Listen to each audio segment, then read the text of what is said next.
Hey guys, welcome back to my channel. My name is Jazz, and today we're going to be talking about the Scorpio new moon that's happening at 9 degrees of Scorpio on November 1st, 2024. I'm calling this one a deep reset. It's a turning point. Coming from a place of transformation, it's a pivot. And it's a time for us to take action. Now, this action doesn't have to be this flamboyant action, especially because we're dealing with the sign of Scorpio. But with a new moon, we're starting a new cycle, and action is always indicated. And as you'll see when I go through the advice tarot portion, and just when you look at the transits that are happening during this new moon, you're gonna see that something is pushing you into change. And whether that change is going to be a new change, a new transformation for you, or a regressive type of emotional response, reaction, action, that choice, my friend, is up to you. Okay? So today we're gonna go over the transits, who's going to be the most impacted by this, because that's important.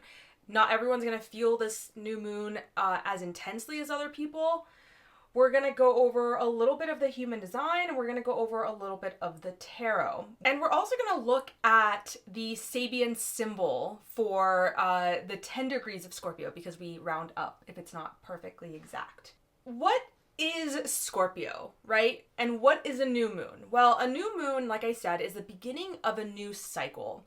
Really, it's a 6-month cycle. You could even look at it as a year-long cycle, but you're going to see the peak or the culmination of any action or intention that is began during this time in about 6 months, when we have the full moon in Scorpio. And so the Scorpio part of our chart is a very deep and private, maybe even secretive part of ourselves.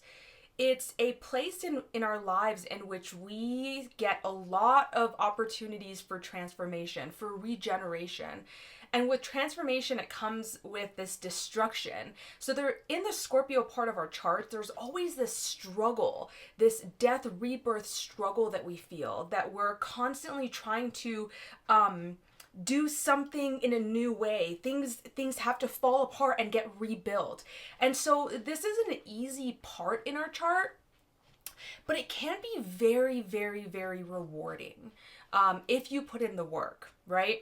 So this is a fixed water sign. So when we think about the fixity of water, yin, we can see that the fixity can create some emotional attachments, emotional obsessions, emotional compulsions or impulsions, which are very different than the other sign ruled by Aries, or by Mars, Aries, and the impulses that they feel. Very different type of impulse there.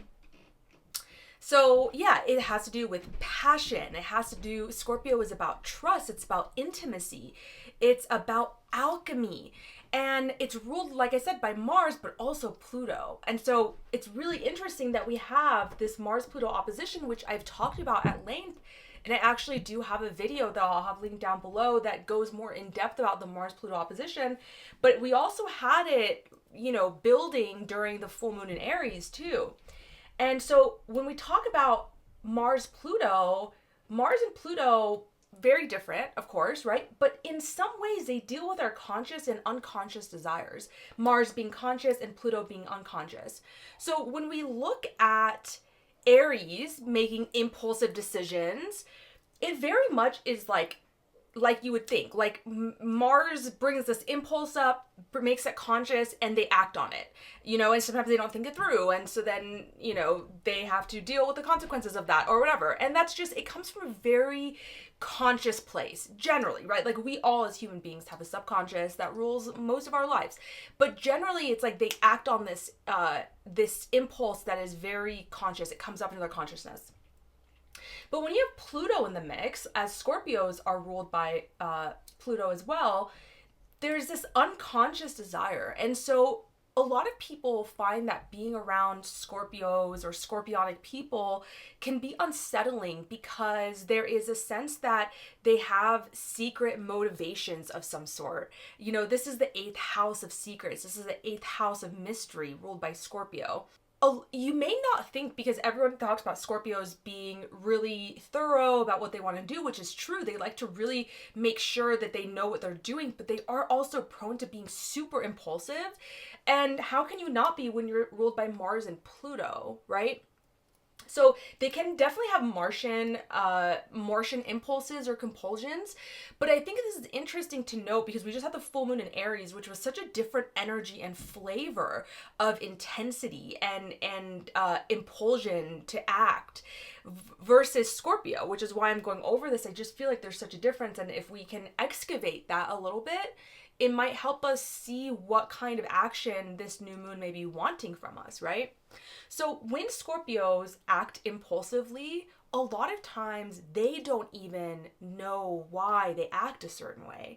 And so it's as difficult as for the people around them, it's also difficult for Scorpios because they really sometimes have these really deep impulses, deep desires, and they may act on them and just like Aries may wonder why they did that, but it's not quite as as quick as a progression, right? Because this is fixed water.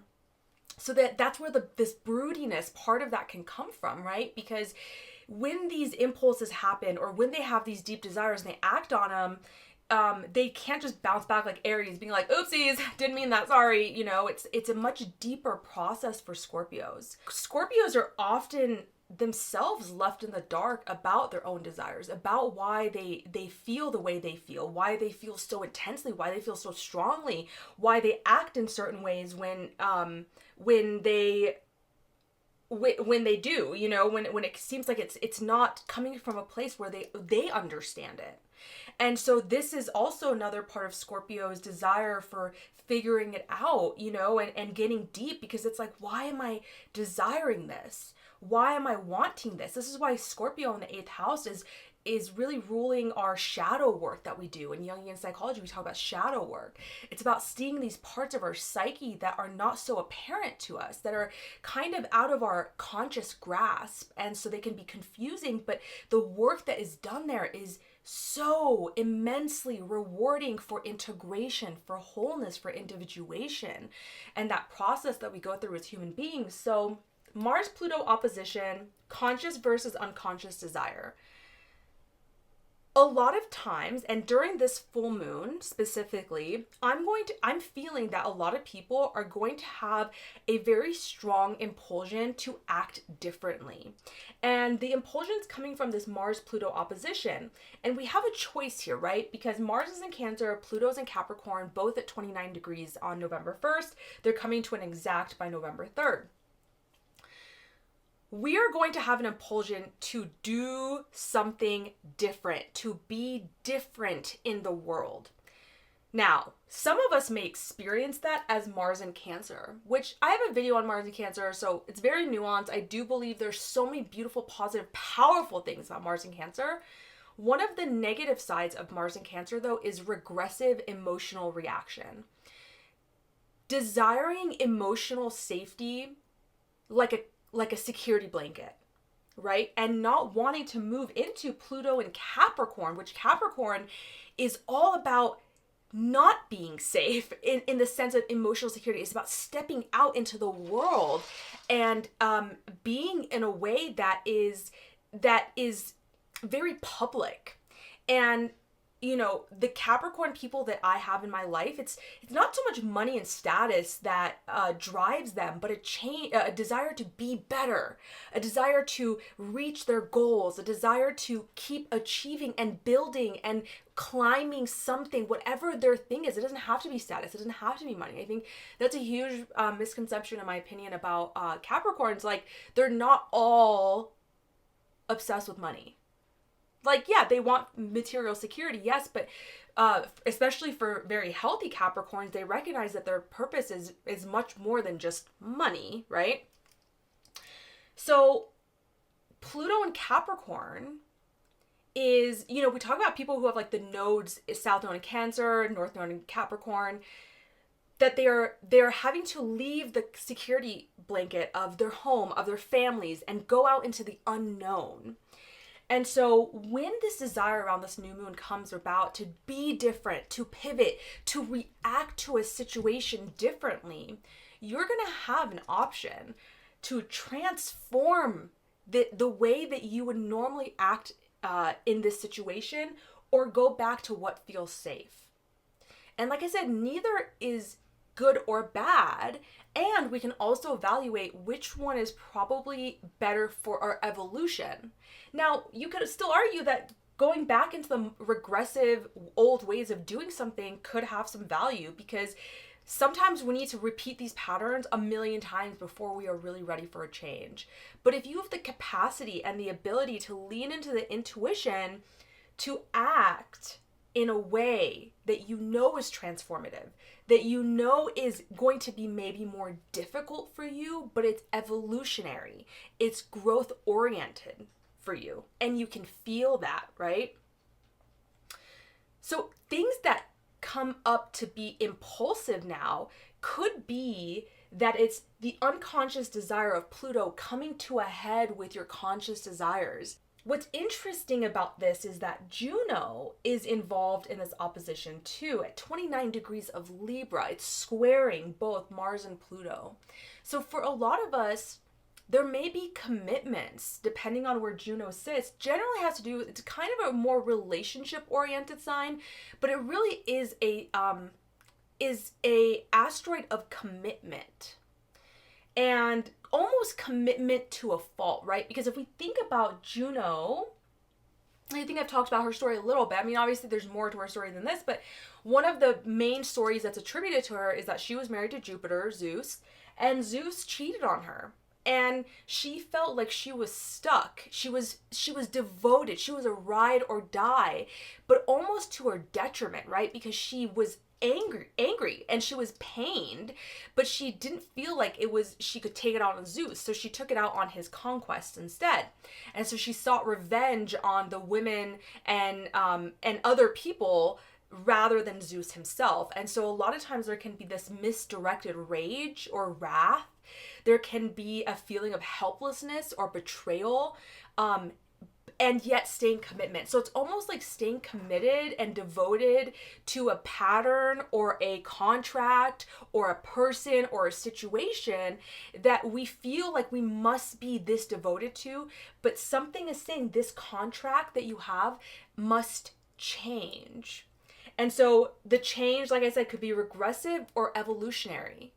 And you get to make that decision. You get to make that pivot. You get to choose. Another aspect that's coming up here is Mercury-Uranus, and they are opposing. Mercury's in Scorpio, Uranus is sitting next to Algol in Taurus.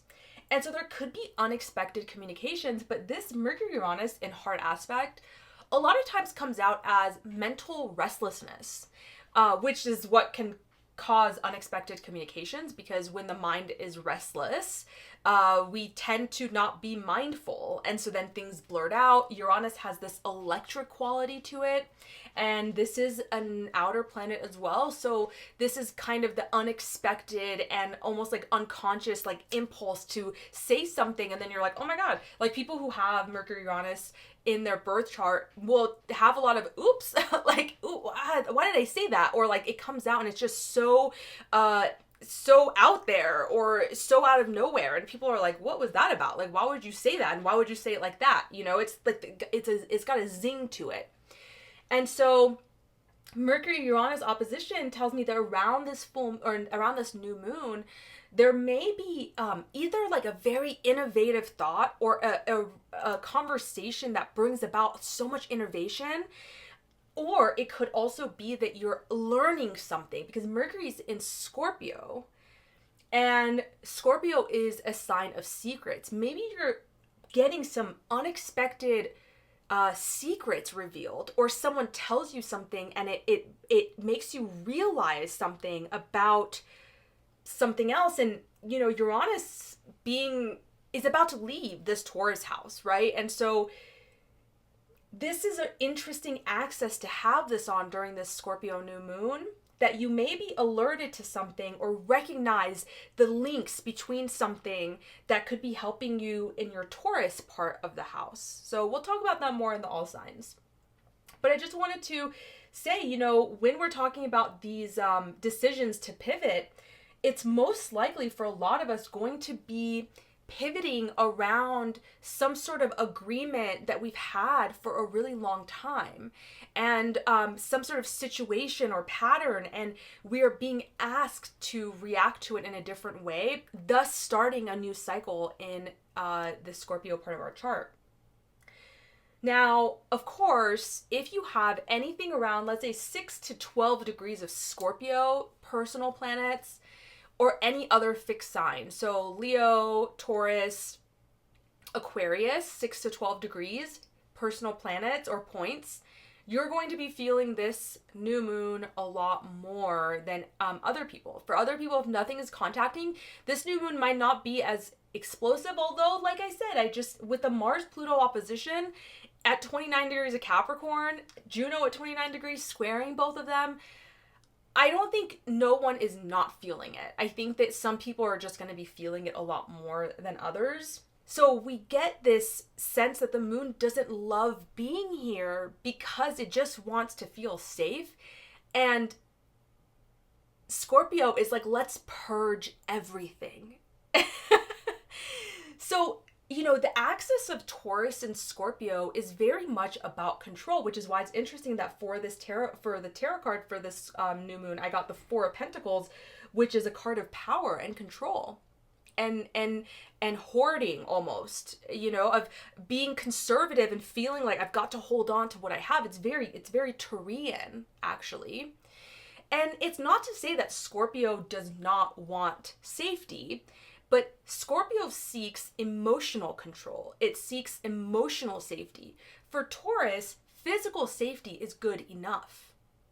It's enough to make them feel good, at least for the most part, right? We're just talking about Taurus on its own as an archetype. It wants beauty. It wants harmony.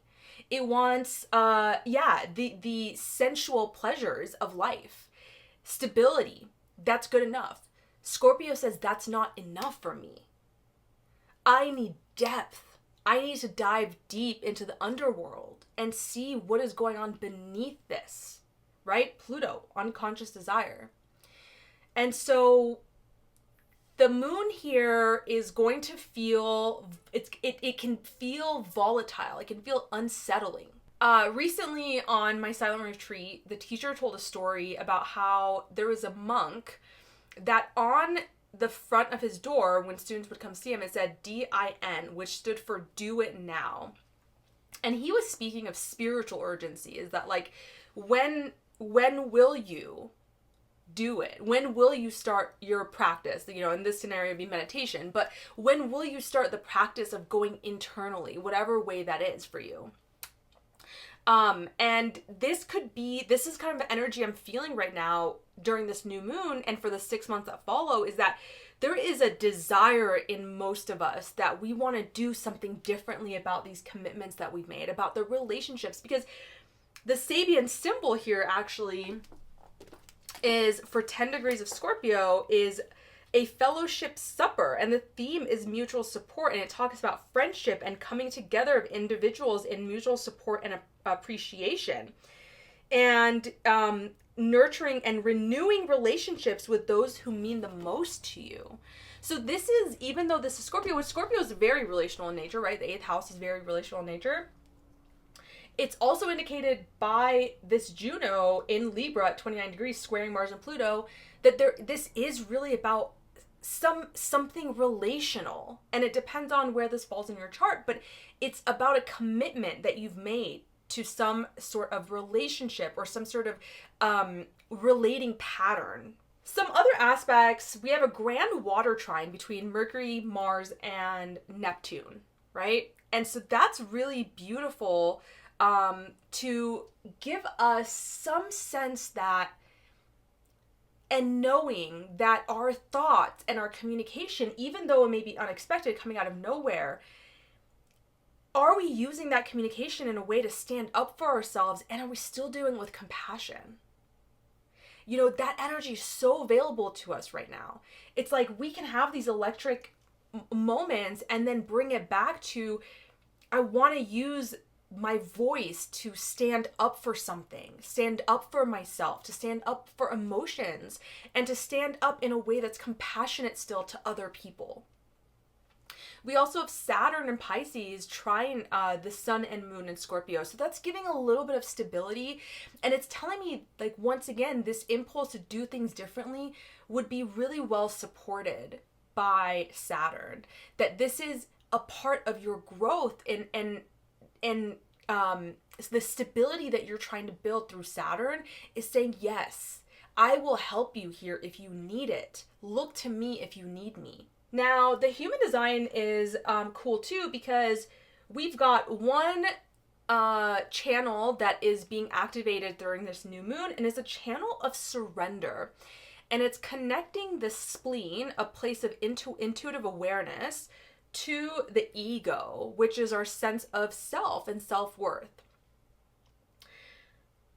The cool thing about it is that this channel is actually, the sun and the moon are in gate 44, which sits in the spleen of intuitive awareness, which is what I was saying about having this intuitive impulse. And it's so different from like the full moon in Aries, which it was like seeming like we really should just hold off because things could get pretty volatile. Now it's feeling like, no, we are ready to transform, like we are ready to change. And I got really interested because if you don't know, human design is a synthesis of multiple different programs or systems, one of them being the I-ching, and also astrology being one of them too. So I got really curious and wanted to look into the hexagram 44, which is the gate 44 in human design. And the I-ching, you guys, like if you guys study the I-ching, it's one of those things because it's a divination art, and it's very difficult to pin down its meanings. Number one, because of the translation, and there's a lot of different translations of everything. But also the meanings are quite complex, and there are stories behind everything. And so, and because it's divination, it has to be experienced as well. And so it takes a really long time. So this is my understanding based off of what I studied, and what I experienced, hexagram 44, line 3, because there are 6 different lines, and this new moon falls in line 3. Okay. So, hexagram 44 is called The Judgment, and this is by Richard Wilhelm. This is his translation. It's called The Judgment, coming to meet. The maiden is powerful. One should not marry such a maiden. Okay? And when you look at the lines of the hexagram, so this is what they look like. You may have seen a similar one on my arm. When I look at this specific line and there is a disruption in the bottom line, this tells me that there is a disruption. There is chaos around this new moon. There is something that is happening around this new moon that is not going our way. Or things are going our way and then something disrupts it, or things kind of go into chaos and at the last minute something changes. And what's interesting though is, like it says, coming to meet, the maiden is powerful. One should not marry such a maiden. And the maiden can be seen as the female element, which is the water, yin, feminine archetype, right? So not necessarily a female, but the feminine archetype. Feminine energy. The feminine is powerful. One should not marry such a maiden. Feminine energy is chaos, right? Masculine energy is order. And that's why we talk about in this day and age, a lot of the feminine energy has been demeaned, and chaos is necessary. You know, we're talking about Scorpio being this yin, fixed water, feminine sign. And so we look at chaos and we say, no, we want order. We want clear boundaries. This is what you wake up every morning and you have a morning routine and you do it every day and it's so fantastic and this works for everybody. And that's all you need. And there's this like repressed soul that Jung talks about, that that we don't have this ability to really swim in our inner world anymore. And that's why so many people have so many issues, because this part of us, depending on your chart, it could be much more stronger or need a lot more attention than other people. But for everyone, it needs attention. And when it doesn't get it, it comes through your subconscious, in your dreams or in your fantasies, or you play it out in scenarios in your life and you're like, why is this happening to me? And so when it says one should not marry such a maiden, and this happens to be the channel of surrender, there's a sense to me that this disruption, the chaos that's happening, is not meant to be controlled, right? There's a sense, so when chaos is happening, what do? Four of Pentacles. We immediately go into, okay, I gotta fix this. And this is what we're gonna do. And this is how we're going to do it. We got to control the situation. Okay. This is saying, one should not marry such chaos. One should not try to control this situation. And line 3 is about experimentation. It's about trying and failing and trying again and trying and failing, and resilience. And so many of us may still try to do that, and that's okay. It's a learning. We got to feel it. Oh, man, I overdid it. I try to control that situation. But what this is saying is that it's arguing against trying to control things, and it's saying you just do what you feel is the right thing to do for your evolution and growth. And let the chips fall where they may. Because this situation, this disruption, is probably not going to last. It's probably going to resolve itself. So don't worry about fixing it. This is a water sign. This is about our emotions. Worry about your own sense of emotions. One of the things that I read about hexagram 44 line 3 that really resonated with all of these things that I'm saying and I'm feeling about it, it says, this is a difficult position. Cope with care and sensitivity. Don't give in to the circumstances. So it feels like, it's not that we're not acting, but we're acting in a way that isn't succumbing to the emotional chaos that's around us. The advice here is the 8 of Wands. 8 of Wands is Mercury in Sagittarius. It's called swiftness in the Thoth Tarot deck. So this is a very action-oriented sign, and this is our advice. Circumstances come up and we need to act. We need to make a decision to do something differently. This could also mean a lot of people are traveling or wanting to travel. But when I get this for a collective advice card, it's telling me that change is coming and change is coming fast. And your best case scenario is to go with it. Because this is one of the only cards in the Rider-Waite tarot deck, which this is the Thoth tarot deck, but in the Rider-Waite that doesn't have a person in it. Because it's not necessarily about people. It's very action oriented. This also is very, it's communicated with messages, receiving certain messages, which I think is going to the Mercury-Uranus opposition here, that some of us may be getting messages and we need to act on these messages. Swiftness, it's fast. This is very fast energy. And it's saying advice in 8 of Wands is to go with it. Don't try to resist. There's opportunities that are coming through right now, and you don't want to resist out of this kind of indecision. You want to trust your intuition, and you want to trust your desire for growth. Your inkling may be to conserve and preserve what you have already built, and not want to change and to establish control and power. And that's a choice. So that's a choice.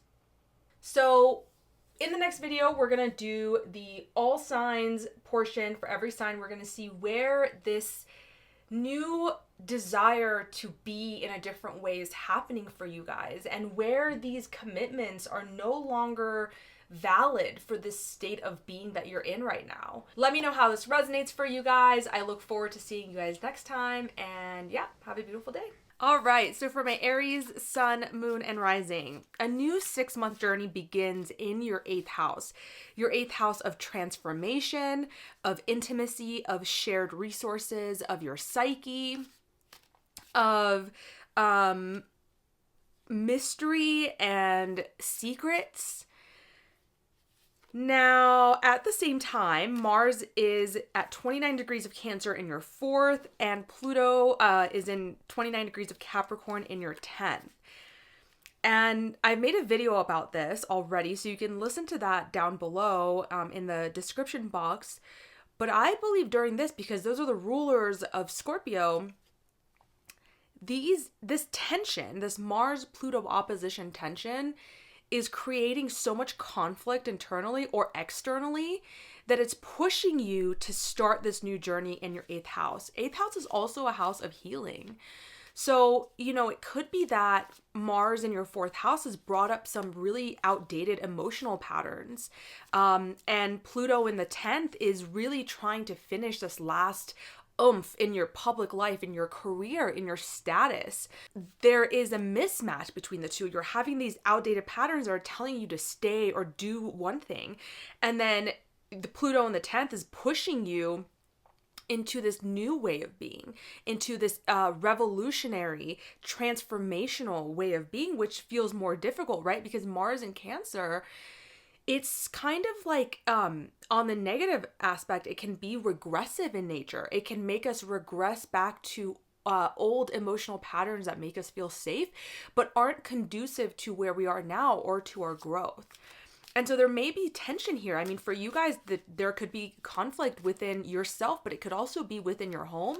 It could be within your career, with your boss, with an authority or a father figure. Both your parents are indicated in this. So it really could be like a family thing, 4th and 10th house, mom and dad, or mom and dad figure.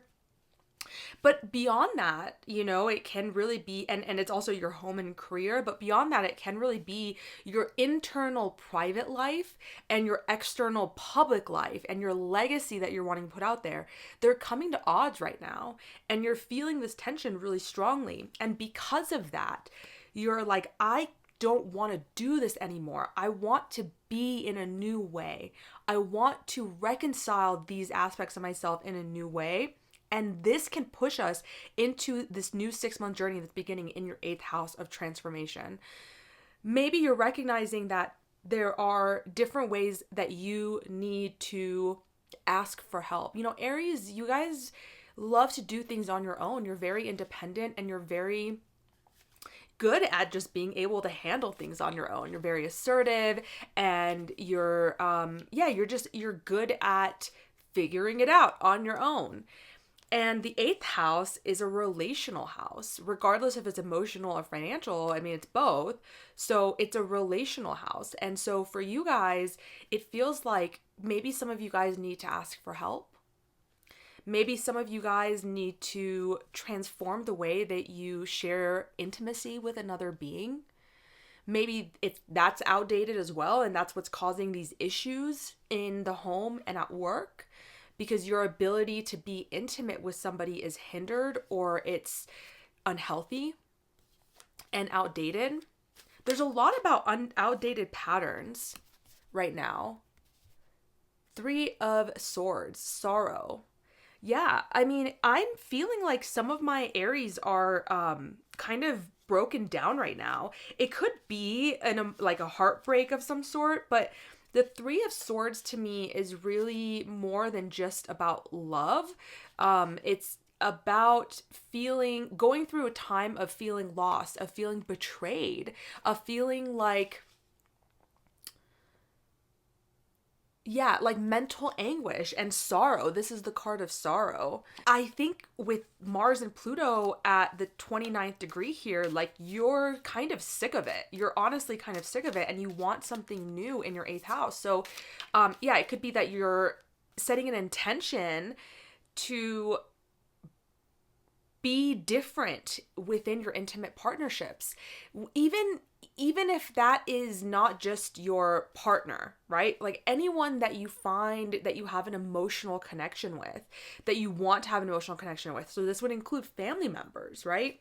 This is asking and pushing you to be in a different way when it comes to that, to be able to give and take resources in a different way, right? Maybe your issue isn't in receiving and asking for help. Maybe it's in giving it. Maybe that's where you've been hindered before, where it was easier for you to receive than to give. And so now, because this eighth house, there's a karmic give and take that happens here. And so a lot of times that's why the eighth house can be difficult, because there is a sense of karma to it. And there is a sense of like, you made the next 6 months, maybe situations can keep coming up where you feel like you have to keep giving. And you have to, you're not receiving. And recognizing that this may just be the journey that you need in order to clear some karmic stuff. I mean, remember, the North Node is in your guys' sign for, half of this next 6 months journey. And so you guys are finishing out this like very faded and growth oriented cycle of the North Node being in your sign and pushing you guys to step into new realms in being, right? Because especially if this is your first house, this is your body, this is you. This is new beginnings in your life. For a lot of Aries suns, it may be career that it's been pushing you for the last year and a half-ish and until January to pursue something new in your public life, in your career, in your legacy.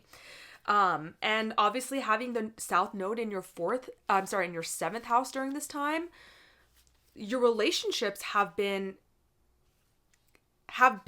instrumental, whether that's negative or positive. Right? Because in pushing yourself out into the world, your relationships have either hindered that and had to fall away, or have supported that and grown with you. But other people have been really instrumental in this. But it's been about you. You've kind of been, the spotlight has been on you. Let's see if there's anything. The Page of Pentacles. I do feel like for a lot of you guys, this is about money. Now, what's interesting is that, I'm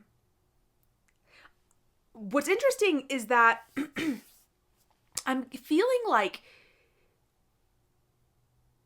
if you want the changes that have been trying to manifest in your 2nd house, right, which is your income, your values, your resources, it's almost like that house is very deeply connected to this new 6-month journey because it's opposing the 8th house. So I feel like for a lot of you guys, like the Page of Pentacles, this is very new beginnings of some sort of idea, financial idea here, or some sort of message about a career or a way to make money that could be happening during this new moon or the few weeks after. Really within the next 6 months, but I feel like it's going to be, if it's going to come, it's going to come around this new moon. And what I'm feeling is that a lot of you guys are wanting a new way to make money.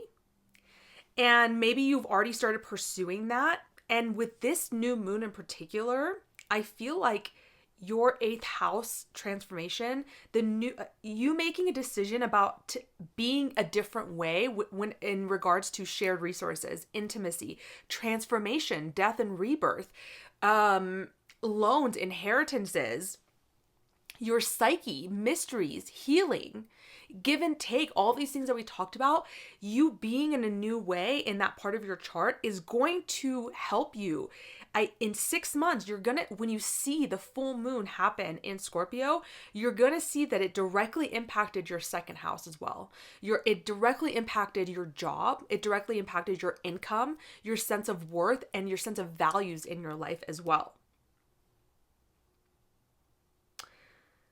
During this time, there is a Mercury-Uranus opposition in that part of your chart as well, from the 8th and the 2nd. So you may be getting some sort of a message about a new job offer. You may be having, this is not so much like a brand new idea, but maybe it's something that you've had an idea about and you've been slowly working towards it, and it starts gaining speed now. something like that. But those are definitely, there's a lot of houses and a lot of placements that are really interrelated during this time, in my opinion. Let's see if there's anything else. We've got the Nine of Cups and the Two of Wands. See, this is what I'm saying. The Two of Wands to me is very much like you guys are entering a there's a planning stage that you're entering about something new, about something that you're passionate about something that maybe hadn't made sense to you for a while. And with Mars in the fourth house, I really do believe that this means that you have to cut something out of your life. And for you guys, it's something emotional in nature. It's an outdated emotional pattern regarding how your emotional foundations, how you relate to yourself, because the fourth house is the deepest part of you, your emotional roots, your emotional foundations. And the eighth house is the next step in which that emotional foundation meets the other person. So they're very interrelated. And I feel like there's a change. You have to cut something out in the way that you are with yourself in order to be able to have this new beginning in your eighth house with anybody else. And the Knight of Cups is wish fulfillment. So this is a beautiful sign that even though that we started out with Three of Swords, sorrow, but as we've talked through this and the things that you could be doing in order to transform in your eighth house, there's a wish being fulfilled here. I mean, usually when we've been doing the hard work that we need to do, when the North Node is in our sign, it's not always easy because sometimes we're on the wrong track and we need some sort of redirection. But a lot of times we do feel like a sense of fulfillment after. And so for a lot of you guys, this could be that something that you've been working towards is now kind of like the Page of Pentacles, something that you've been working towards and planning, Two of Wands, is coming to a position where you are feeling fulfilled. It's something that you've wanted for a really long time. And this may take a while for you to get there because we're starting this new 6-month journey. But the fact that you guys got that is indicating to me that there is definitely an opportunity for real happiness here, emotional fulfillment. Let's see if there's anything else for you guys. Yeah, the world. So, the universe. This is an ending of a massive cycle, which, like I said, with the North Node in your guys' sign, finishing out in January, of course it is. What you've been dealing with for so long, you're getting an opportunity to end this cycle. You really, really are. I mean, the 8th house is such a deep house, and your fourth house is implicated here too. So is your 10th. So is your first because of the North Node. So even though this is a fixed sign new moon, it still has a lot to do with your foundations of your life. And if you decide that you want to transform, an old cycle will end. All right. So Aries, let me know how that resonates for you guys. Let me know, in the comments. Make sure to like and subscribe, and I'll see you guys next time. All right. So for my Taurus, Sun, Moon, and Rising, you have a new 6-month journey beginning in your 7th house of Scorpio on November 1st, and it'll be culminating in May. So what seeds are you going to be planting during this new moon that you want to sprout, that you want to grow? Now, for you guys, this is about partnership. This is about relationships. This is about relational patterns with others. This is about contracts. And this is about, how you show up within a relationship. And the thing is I'm feeling very deeply this connection between this new journey, this new reset, this rebirth, this transformation in your relational house, and how it has to do with what you've been trying to build in your first house of self. They're very closely related right now. Even though this is a new moon, I feel like in 6 months, when you look back on this new intention that you've set, this new seed that you've planted for your relationships and how you relate to other people and business partnerships and contractual agreements, you're going to recognize that not only will that be culminated, but you're also going to see that you have been able to achieve what you wanted to be, who you wanted to be, and your own attitude through that transformation. Uranus has been in your first house since 2018 and has been really shaking up your sense of self. And if you're a Taurus rising, even just your body, your physical appearance.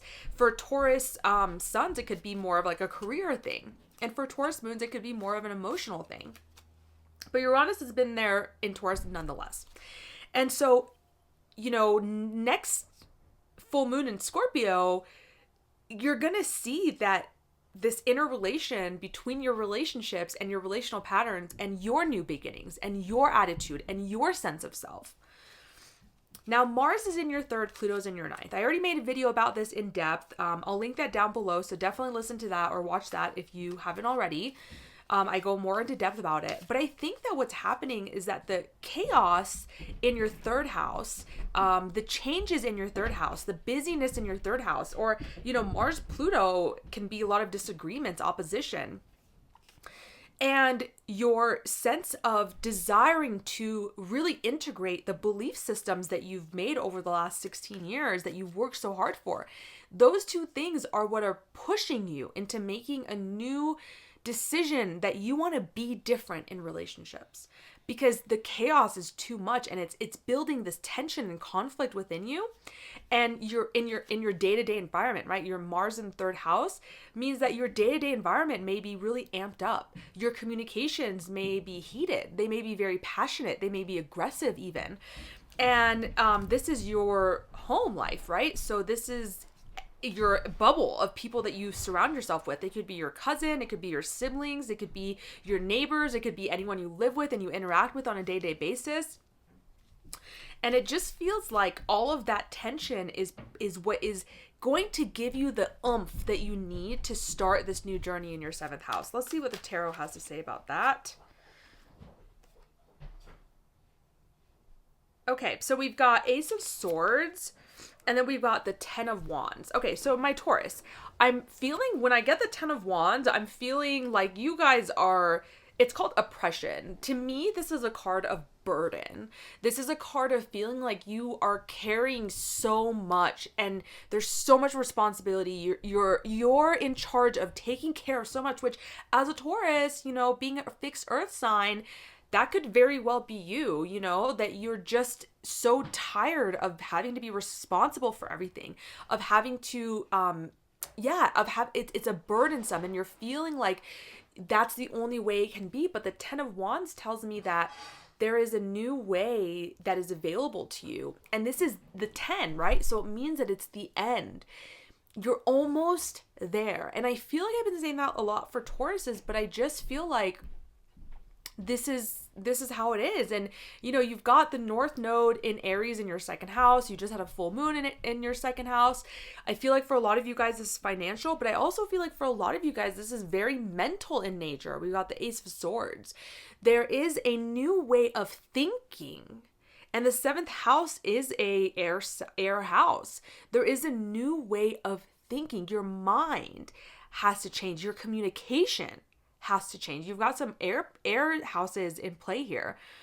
And you're a fixed sign. So, if you've got anything between 6 and 12 degrees of Taurus or any other fixed sign, but specifically Taurus right now, this is going to affect your relationships even more deeply, right? If your Taurus degrees are 28 degrees, then maybe you're not going to feel this as much. But if it's 9 degrees right on the new moon, you're definitely going to feel the impact of this. Let's see. And Mars means we're cutting something out of our lives a lot of times. So with Mars in the third house right now, it's telling me that there's a communication style that you're cutting out. It's telling me that there's a way of thinking, Ace of Swords, that you're cutting out in order to relate to other people better, in order for your relationships to change, to have the opportunity for transformation. And this, like I said, in some way is going to directly affect your first house of self, your sense of self, and your attitude in life. Is there anything else? So I think it's important for you to really look at in what way are you holding on to control? In what way are you holding on to this sense of safety that is no longer good for you, right? For you guys, it's a relational pattern. It's communication. It's how you deal with the people around you on a day-to-day basis. There's some sort of outdated pattern there. And if you want this change in your relationships and in this culmination of this new sense of self, you're going to be pushed to transform yourself. 8 of Cups. So the 8 of Cups means that you're moving away from an emotionally dissatisfying situation. So this brings in a more emotional tone to this. And the 8 of Cups generally feels like we're disappointed with some sort of outcome. We're not happy with this outcome. And so it may be difficult for us, but if we can have a spiritual bend on this and to recognize that, sometimes things don't work out the way that we wanted. This is Scorpio nonetheless, right? So this is an emotional time for a lot of people. But for, having the 8 of Cups, it makes me feel like the disappointment needs to be felt. The grief needs to be felt. And it doesn't mean that, a relationship is over, although for some Tauruses it may. It may mean that this transformation over the next 6 months says that this relationship is not going to work. But for others, it may be that you're leaving this emotionally dissatisfying or disappointing situation, and the new moon in your 7th house is allowing you to bring in a more emotionally satisfying situation. Now, this could also be a job. It doesn't have to just be relationships, because this is 7th house is business, partnerships, it's contractual agreements. And because of all the stuff happening in your 2nd house, I do feel like maybe there is a career for some of you guys too that could have been very emotionally satisfying at some point that is no longer satisfying you. And so it's hard. You're emotionally connected to it, but you have to walk away. All right. Any last advice for my Taurus, Sun, Moon, and Rising? The 2 of Swords. And this is peace here. Although in Rider Waite, it's almost like a decision has to be made. And you've been putting this decision off. And so I want to say this is about relationships, but it could be a business partnership too, in some way. Let's see, what is this 2 of Swords about? Let's just ask the tarot. What is this 2 of Swords about? We'll pull 2 cards for you guys. Okay. Wow. Okay. So the 2 of Swords, this indecision that you're stuck between, is 2 major arcanas. We've got the Empress and the Fool. So you're stuck between, the Empress is like this earth goddess, this feminine fertility, very connected to the earth realm. And the Fool is almost like, it's not an Aries card, but it feels like an Aries card, where it's like starting something brand new, just stepping off into the unknown and not having any sort of idea where it's going to take you, right? Like almost like just walking off the cliff and trusting and seeing what happens. It's the very, very beginning of a really new journey for you guys. And so what this could mean for you is that, it's kind of like, I got the 4 of Pentacles for the collective tarot card reading, and it feels like for you guys, like you're very used to being kind of like Empress, like having it all together, knowing how everything's going to work out, sitting in this like beautiful feminine energy, which is this feminine earthy energy, which I love. The Empress is a beautiful, beautiful card. It's always a sign of like getting in touch with nature and all these things, which Taurus can be very good at. But what it's also saying to me is like this is like how you are used to being. And the Fool, just jumping into the unknown, you're a fixed earth. Like you don't love just jumping into unknowns, but yet it feels like that's what you're feeling called to do. And you don't have a plan and you don't know how it's going to go. And you're feeling burdened right now. And everything is just kind of like, is not working out, but you're there's this part of you that wants something so new. And, I don't know, I'm feeling like, and the Two of Swords tells me that you're feeling indecisive about it because you don't feel like you have enough information. And that's like, this old way of being is like, I don't have enough information. I don't know if it's going to work out. And the Fool is just like, let's go for it. Let's just see what happens. Life is short. Like, let's just see what happens. And so it feels like that's where you guys are kind of stuck. And it really indicates that like, how big this is for you guys, because these are major arcanas, but that decision that we have to make about a new way of being, a new direction in our relationships, it's not going to be easy. It's not going to be, well, it could be easy if we decide to make it that way. But right now, for a lot of you guys, you're not experiencing it. It's easy. So Taurus, let me know how that resonates for you guys. Make sure to like and subscribe, and I'll see you guys next time. All right, so for my Gemini, Sun, Moon, and Rising, a new 6-month journey begins in your 6th house of Scorpio. This is a big house. It encompasses a lot for me. And this is a house of injustice, challenge, health, work environment, co-workers, your daily routines and responsibilities. It's also a sense of working hard towards something. So there's a sense of like suffering for something that matters to you. This is a house of debt. It's a house of pets, small animals, your digestive system, a sense of usefulness, mind-body connection. So there's a lot that goes here. What people generally notice about this house though is the health and the work. That's what they generally notice, but it can also be just your daily responsibilities and a conflict, So during this time as well, Mars is in your 2nd house and Pluto is in your 8th. I already made a more in-depth video about that. I have that linked in the description down below. So check that out if you haven't already. But these two rulers of Scorpio are in opposition at 29 degrees. So there is something with regards to your finances, your job, how you make money, shared resources, intimacy with other people, transformation. There is something that's happening here with this opposition. A conflict is coming up internally or externally that is pushing you to start a new thing. Like one way I could totally see this for some Geminis, this is obviously, a general reading, but I could see Mars cutting out a way of making money, and that being like a current job that you have, and a new 6-month journey beginning in your 6th house.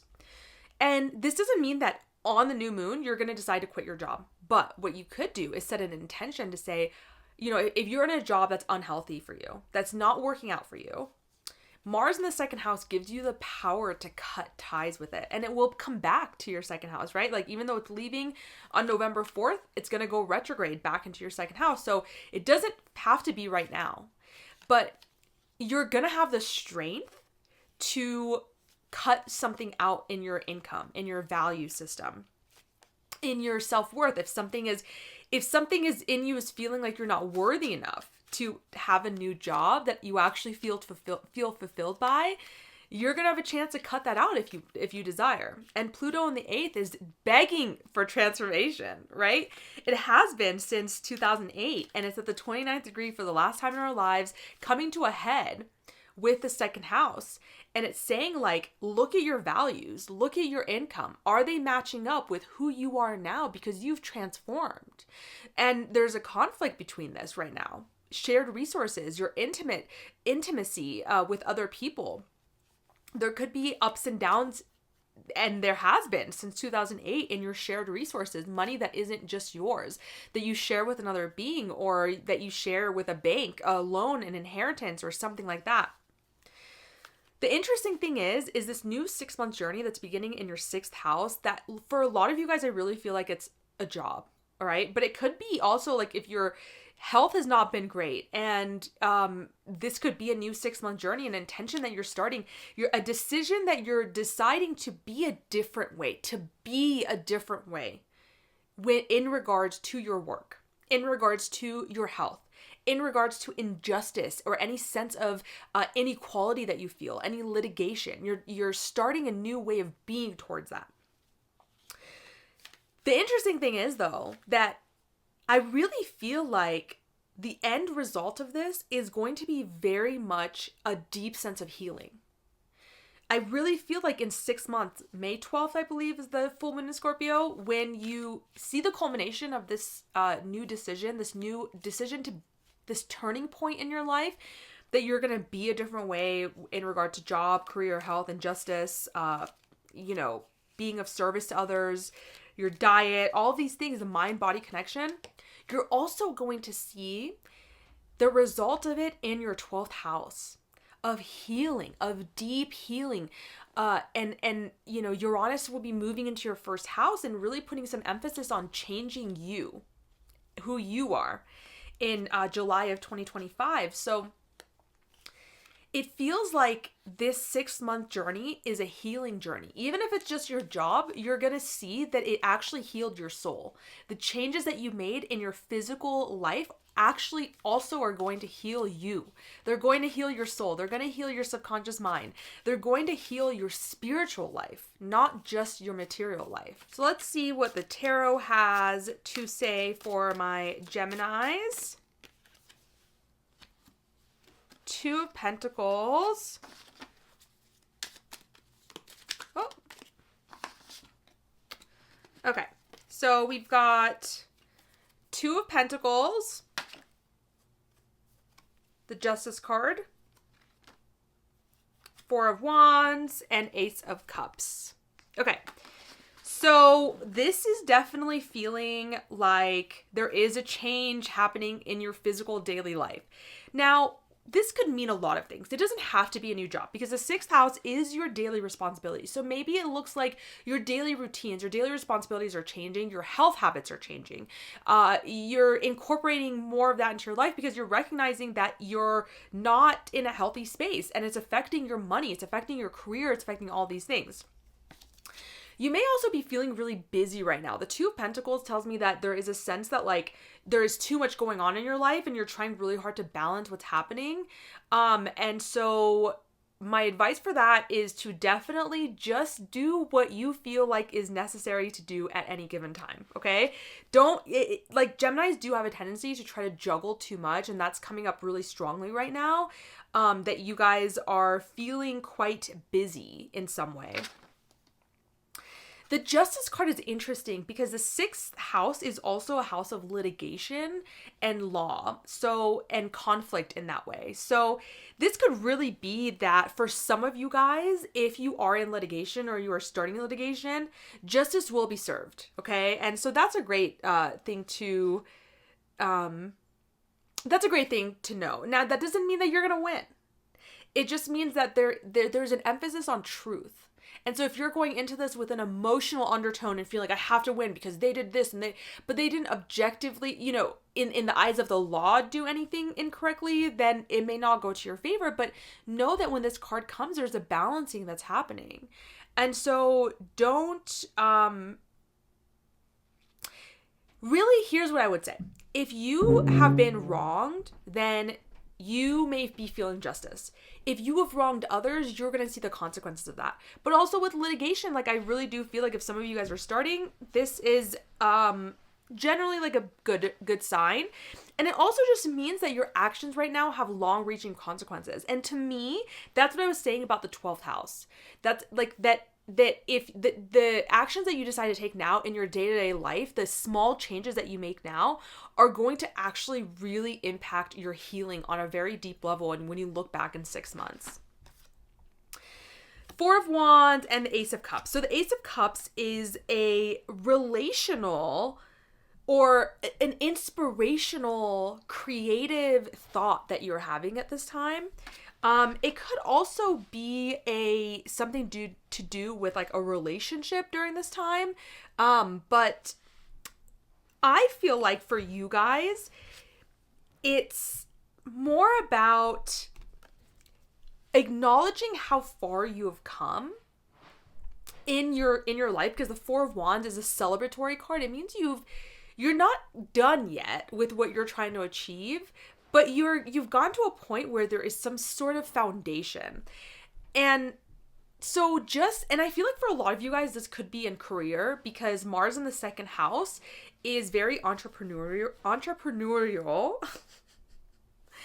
And you guys may have been really desiring to have some freedom and some freedom in the way that you make money.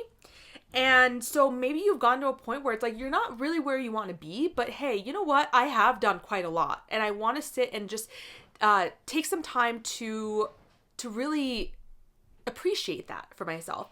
Four of Wands is a celebratory card too, so it could be that, you know, you're desiring to spend more time with your friends, you're desiring to spend more time with people who celebrate you and that you want to celebrate as well. And the Ace of Cups is really just like a new creative idea that you may be having.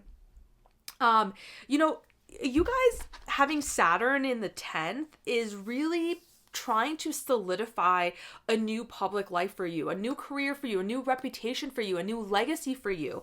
And so Saturn is saying, like, if you make the changes in your daily life that are necessary to get to where you want to go in the long term, justice, you know, like, it's going to really, really have much more far-reaching consequences than you think. Let's see if there's anything else my Geminis need to hear. Oh. Okay. The Hanged Man and the Fool. So, whenever the Hanged Man comes up, it's always a reminder for me to see things from a different perspective, and that this is a new moon. Setting an intention is warranted. Action is warranted towards something new. The Hanged Man, though, always just reminds me to make sure that I'm looking at things from all different perspectives. You know, maybe you need to ask somebody before you start this new journey, before whatever you're starting a new way of being in your sixth house. Maybe you need some guidance. Maybe you need some meditation. Maybe you need some anchor in your spirituality before you move forward with that.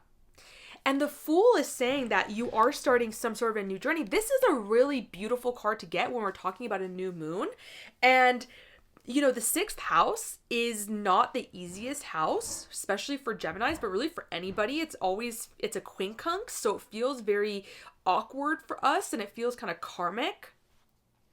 But the Fool is telling me that you guys are ready to jump in. You're tired of the old way of being in this part of your chart. Maybe in the past you have looked at conflict and you've been really passive. And maybe you've felt inequalities and injustice and been really passive. Or the opposite.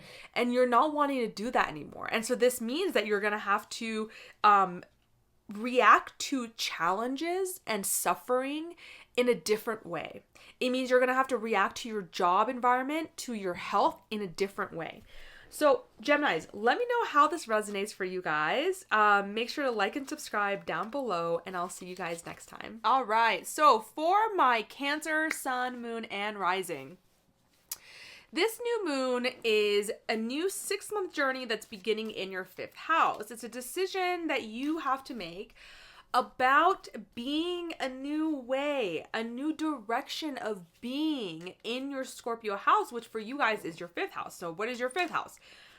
It's a house of pleasure, creativity, joy, entertainment, self-expression, children, romance, love, dating, relationships, having a childlike spirit. It's a house of gambling as well.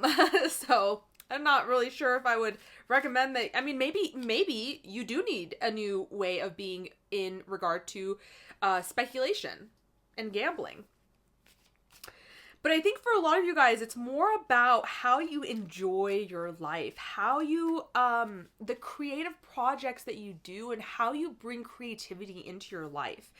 Now, at the same time, Mars is in your house, Pluto's in the 7th house, they're forming an opposition. And that is creating some sort of tension between you and your relationships. This could be your romantic partnership, or it could also be your friendships. It could be a business partnership, anyone that you have a contractual agreement with.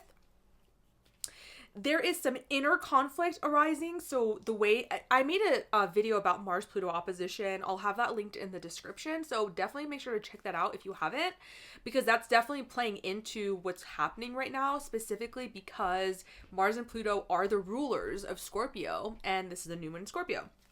So in some ways, this conflict and tension that's arising between you and another person, you and the way you want to be and your relationships, how you want to show up in the world and how you want to show up in relationships, or how you have been showing up in relationships. Because really, Mars and Pluto are also squaring Juno, which is in your 4th house.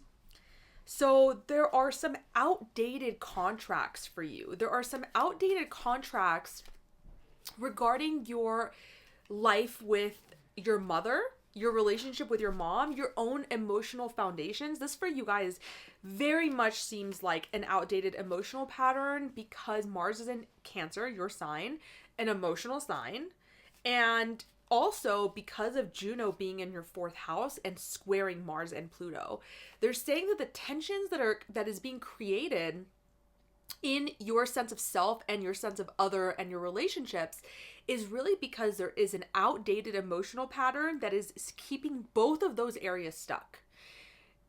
And it's asking for you, it's pushing for you to grow. And you're going to, in order for you to grow, it's this 5th house, this Scorpio house, that's being given an opportunity to start a new intention, to plant a new seed. What lights you up?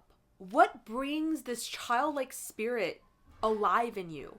Do you have that in your life right now?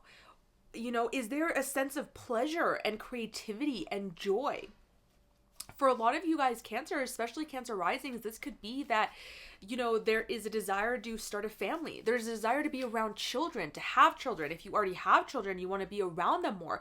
This could be a new way of relating to your children, and you know, you have to do all this deep transformational work in order to relate to them in a different way. This is also about romance too. So it's like your dating life, the romance that you have within your established relationship, let's say. Or if you don't have an established relationship, it's your dating life.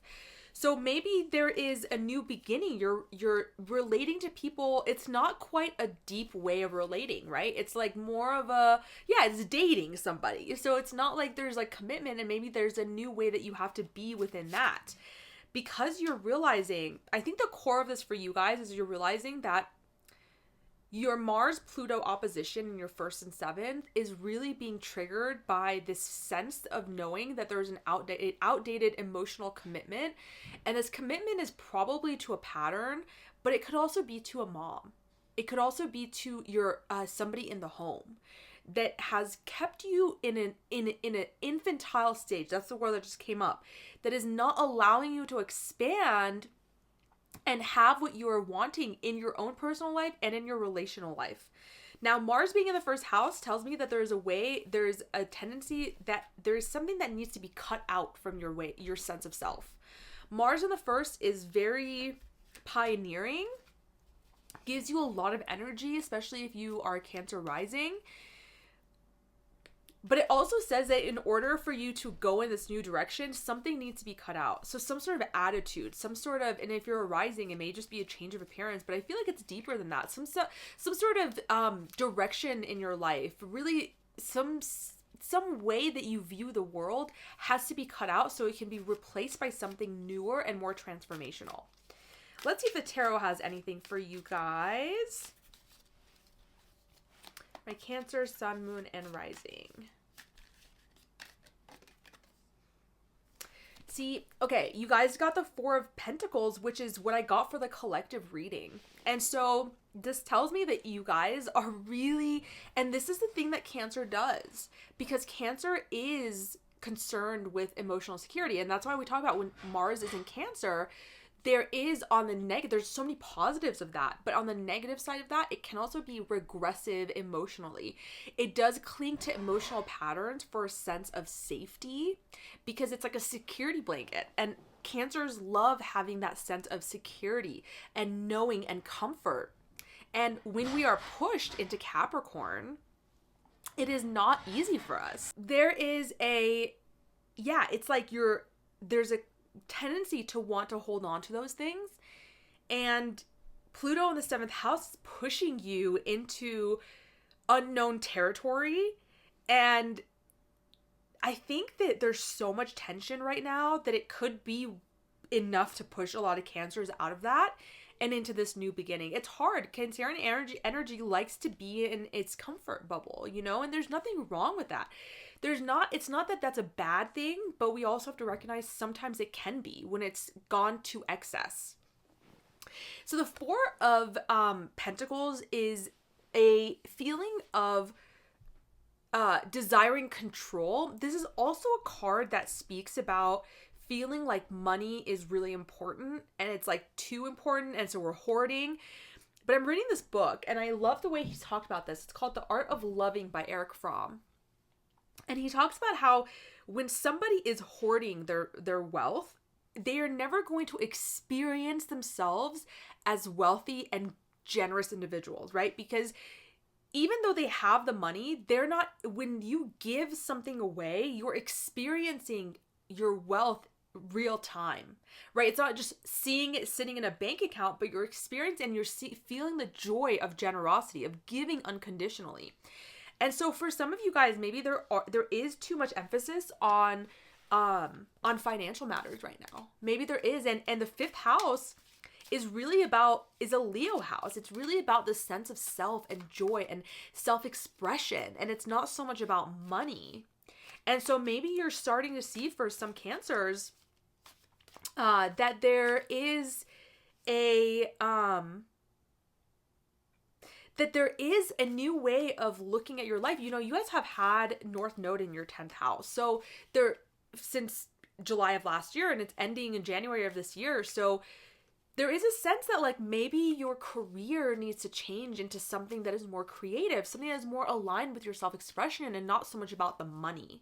That could be true for some Cancers. Let's see if there's anything else for you guys. 9 of Cups, wish fulfillment. That's a beautiful card to get, and Aries got it as well, I believe. So I'm feeling like if you can relinquish this control, if you can relinquish this belief that money over everything, or that, in order to have stability, we need to keep things exactly as they are and have emotional control over everything and do things the way that they've always been done, because that's how we maintain safety. If we can work through that in a way that is more progressive and evolutionary for our soul growth, there's wish fulfillment to be had. This could look like the job of your dreams. This could look like the relationship of your dreams. Maybe if you're just super lucky, both at once. Generally, that's not how it happens, but really, let's see. What area of life is being most impacted? I mean, for you guys, I really do feel like it's about you and the other. But because you have that North Node in the 10th house, it could really be about life direction and career as well. Honestly, I really feel like I'll get a card, but I really feel like what it is it's a happiness that's not even reliant on those things. The wish fulfillment that comes with 9 of Cups can be a specific wish, but it can also be a feeling of happiness. That's the wish that you've been wanting granted, is to feel happiness. Let me see if there's anything else for you guys. The 2 of Wands, which tells me that there is a new direction you want to head in, and you're not quite there yet, but you're in the planning stages. You've already had an inkling of what this idea is, and the 2 of Wands is venturing out into something new, whereas the 4 of Pentacles is about power and control and hoarding the situation and keeping everything the way that it is. And I just don't think that's working for you guys right now, okay? Let me see if there's anything else for my Cancers. Oh, yes. I want to say that in 6 months, when we see the culmination of this new moon with a full moon in Scorpio in May of 2025, I think you're going to look back and see the changes that you made in your 5th house are going to affect your 11th house. What's your 11th house? It's your friends. It's your groups that you that support you, the groups that you're a part of, the communities that you're a part of, the organizations that you're a part of. I think a lot of Cancers are going to look back in 6 months and see that the changes that they made, the decision that they made about to be a new way when it comes to the 5th house matters, brought the people that they wanted in their lives that support them, brought the online communities, brought the in-life communities, brought the organizations that are going to support them, that are right fit for them. There's such a close relationship between those two right now. So Cancers, let me know how this resonates for you guys. Please like and subscribe, and I will see you guys next time. Leos, Leos, Leos. A new 6-month journey is beginning in your 4th house of Scorpio, the deepest part of your chart. Yes, so the 4th house is your emotional foundations. It's your roots. It's your mom, your physical home life, your early childhood. It's also a place of solace and rest. It's a deep inner private life that people don't really see, right? And so the rulers of this moon, Mars and Pluto, are currently in your 12th and 6th house. And Juno is in your 3rd house. So what I'm seeing is there is outdated commitments in your life that are causing you strife, health issues, spirituality issues, a desire for healing.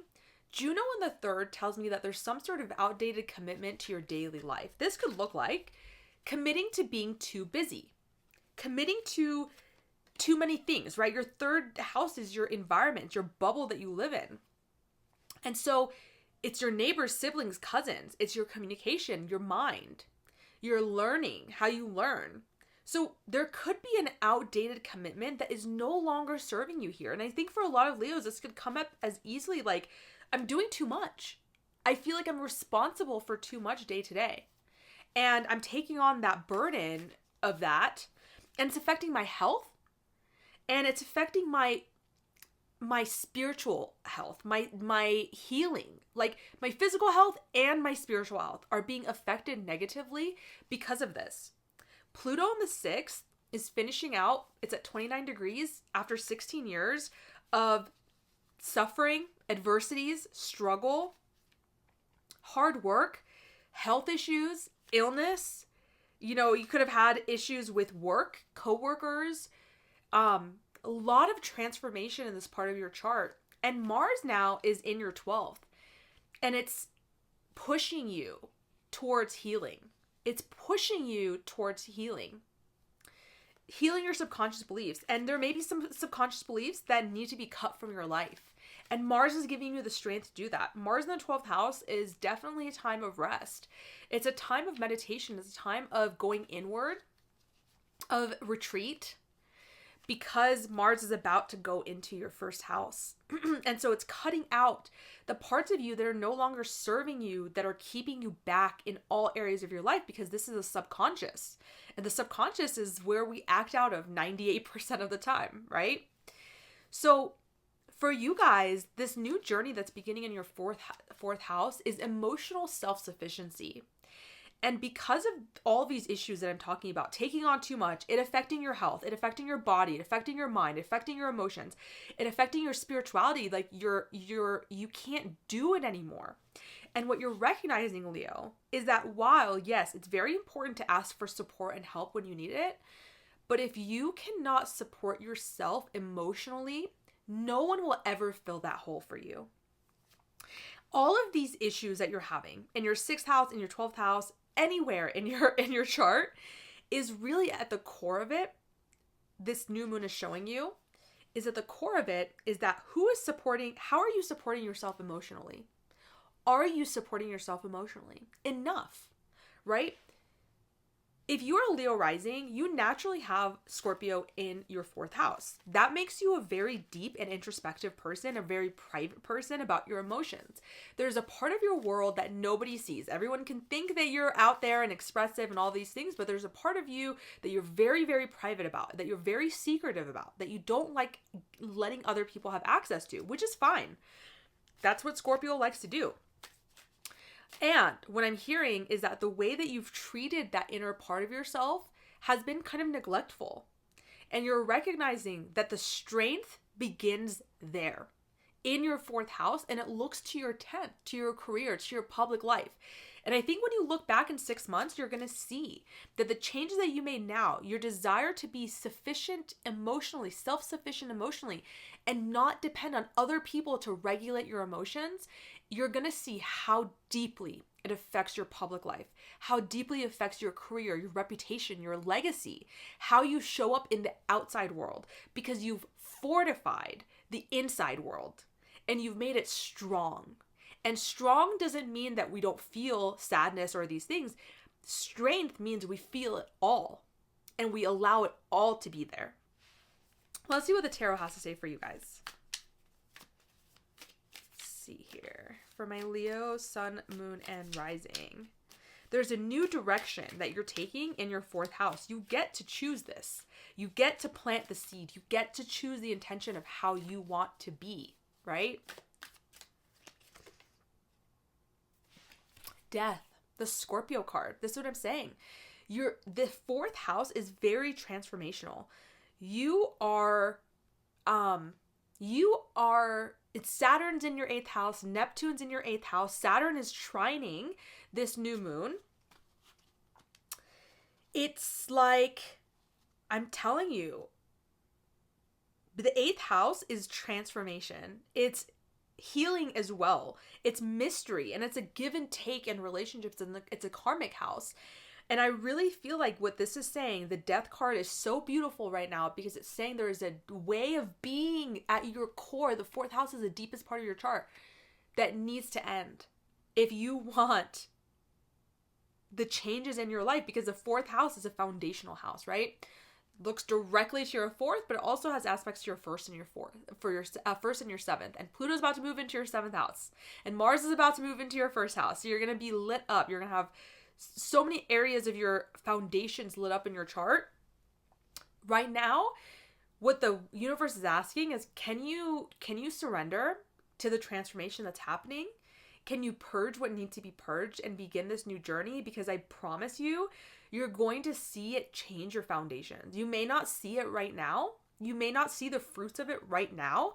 You're going to see it very, very soon. Let's see if there's anything else. The fact that that came up is absolutely amazing. The fact that we got the Scorpio card, just indicating, oh, a card just turned over. What card is that? 9 of Swords. Ooh, that's a very interesting card. 9 of Swords is telling me there's anxiety. There is restlessness. There is insomnia. There is a feeling that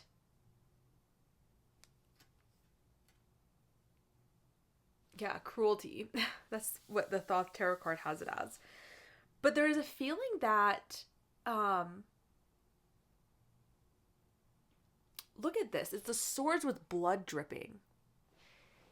That you've been wronged.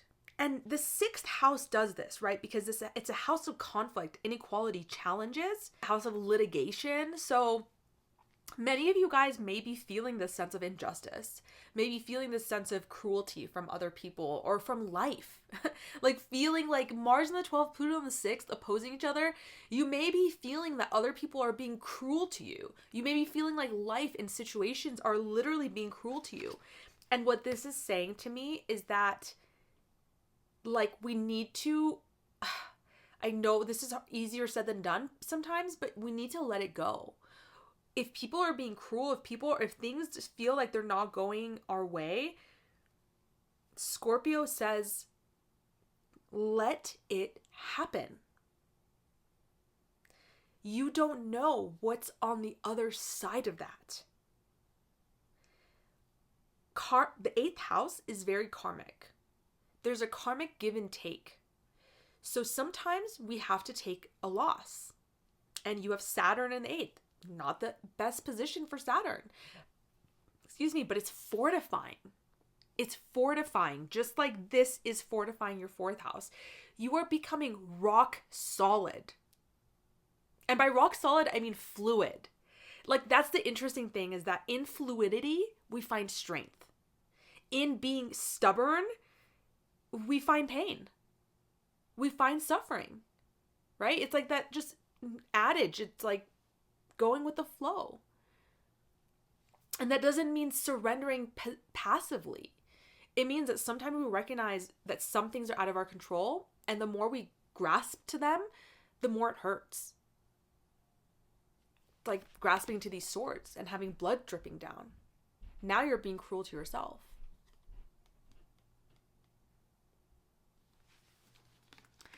All right, Leos, let me know how that resonates.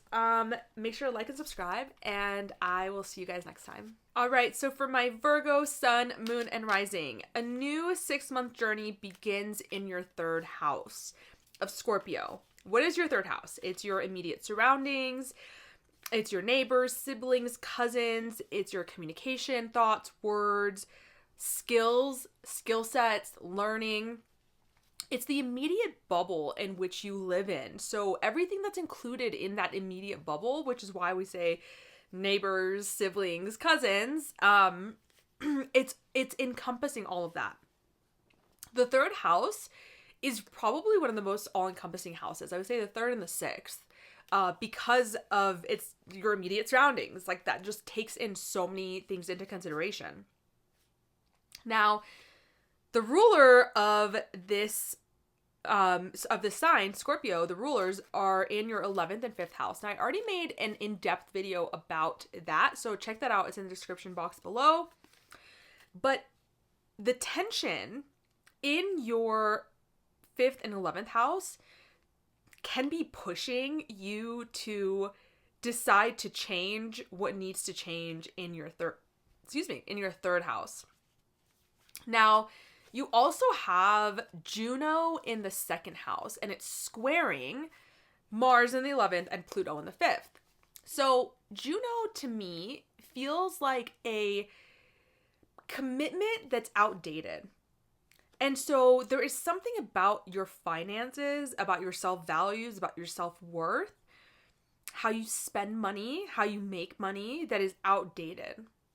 And it's applying a lot of pressure onto your 5th house, which is your pleasure, creativity, joy, romance, love, self-expression, and the 11th house, which is about people who support you, groups that support you, your friends.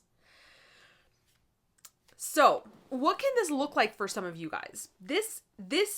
That whole dynamic is pushing you to start a new journey in your 3rd house. So this, for Virgos, I think can look a lot of different ways. A new 6-month journey in your 3rd can look like a change in your immediate surroundings, in your neighborhood. It could mean that you are moving, but not moving far. It could mean that you're changing your immediate surroundings, so you're redecorating, but I feel like it's deeper than that. For a lot of Virgos, there is a sense of something having to be reborn in the way that you communicate and in the way that you interact with your day-to-day life. And I think that when you guys look back on this new moon in May of next year, when we have the full moon in Scorpio and it comes to a culmination, you're going to see how these changes in your immediate environment have actually really greatly impacted your 9th house themes, which is where we have Uranus right now, which is your philosophy, which is wisdom and higher learning, travel, overseas travel, publication as well, religion, spirituality, law. So it's kind of similar a little bit to, I think Gemini had a similar thing. I don't know. But that the changes that you make in your communication, the changes that you make in your thoughts. Maybe you're deciding to set an intention to learn new skill sets that will help you. Those are going to ultimately have a far-reaching consequence. And you're going to look back in May and see that they've actually formed something much bigger. What seemed really small and inconsequential has actually shaped your worldview. It actually will allow you to culminate the 9th house as well, which could be leading to publication of some sort, overseas travel of some sort, having a new environment. So for some of you guys, it just really depends. It could look like your day-to-day needs to change in some way. So your immediate surroundings, maybe you are, if you have a blog or if you have a website, you're going to be changing that. You're going to be communicating in a different way. You're going to be changing the way that you formatted it. You're going to be committing maybe over the next 6 months to writing a blog every single day or something like that. Gaining the skills you need in order to be a better writer. And I say writing because the 3rd house is a house of communication. So it could also be speaking as well, or learning any sort of skill set. And it may seem like you're doing this small thing, or, yes, okay, I'm going to write every day, I'm going to write a blog post, but then you look back in 6 months and you see that it's actually completely transformed your life. That it's actually completely transformed your belief system about life, your philosophy on life. You've gained a new spiritual belief set, a new belief about life from it. And like I said, it could actually lead to something like publication or some immigration status changing or moving or long distance travel that you've been wanting to do. Saturn is in your 7th house and it's trine this new moon in Scorpio. So this has something to do with relationships and how you relate to other people. So it really feels like for a lot of Virgos, this new journey that you're stepping out into. Saturn the 7th is asking that you take other people into consideration, that you move in a way that is in service to another. That could be a lot of things, right? Like if you're starting a new, if you're deciding to write a blog every day and you're deciding to do this in service to other people because you know that your blog posts are important and you have important things to say, or that you're writing, whatever. I'm just using blog as an example, but any sort of writing or communication, your videos, your YouTube videos, what you communicate to other people, you know that they are being of service to other people. And so that helps you stay the course. And then at the end of it, you'll see that it really expands your consciousness. It really expands your mind to levels that you were not thinking it could. Now, the tension in your 11th house is, like I said, within organizations, conflict within organizations and friends and groups of people that support you. And Pluto in your 5th, like I said, is this creativity. It's a self-expression, joy, entertainment. It could also be relation with your children. So like there could be conflict within you and your children. But I feel like what's actually happening is that Mars is in your 11th house and you're fighting to find support. You're fighting to find a sense of hope. And Pluto in the 5th is like, and like I said, these outdated commitments that you have financially, that, it could be very much like you're in an organization that doesn't support you, but it makes you money. And so you're deciding to stay, even though it's inhibiting your self-expression. There is a sense of, money in some way is keeping you away from something, possibly. Let's see what the tarot has to say for you guys. For my Virgo, keeps doing that where like half the deck comes out. And it's like, well, I'm not going to read all that.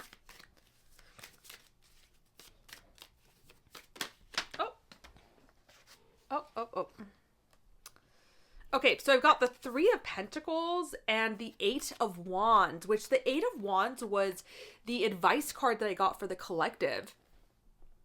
And it's swiftness, and Three of Pentacles is works.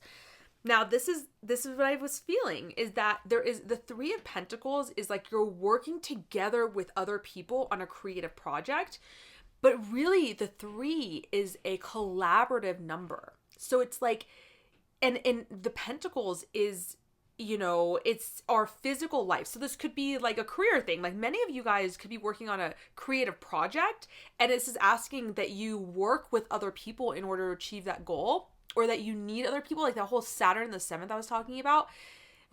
You know, that's remembering that you're being of service, but it could also mean a collaboration of sorts. But if that's not where this is happening for you, I think what it's saying is that whatever you're trying to achieve right now is very contingent upon other people and how much you're able to collaborate with them. The Eight of Wands is telling me that there is a lot of fast change happening in your life right now. And for Virgos, you know, you guys are earth sign and you're mutable for sure, but this can still be it can be exciting, but it can also be kind of difficult for you because of the earthiness of your nature. But Eight of Wands is like telling me that things are changing, and you kind of are being given opportunity to go with the changes, and it would be in your best, my best advice to you would be to go with the changes, to take the opportunities for change and growth right now, to take action when necessary. This is not a time of inhibiting yourself. Just make sure that when you are moving, you are taking other people into account, and you're not losing that collaborative nature, that you're not just moving ahead and forgetting that maybe there's other people involved here. And I think that's what's going to give you the best case scenario. Let's ask the tarot. Like, if Virgos can do that, what is the result? If they can make the changes necessary, go with the flow, and the Eight of Wands is also very much indicates some travel coming up. So maybe in the next 6 months, there is a lot of travel coming up for you. Or maybe around this new moon, there's a lot of travel on November 1st, you know, give a few days before and after.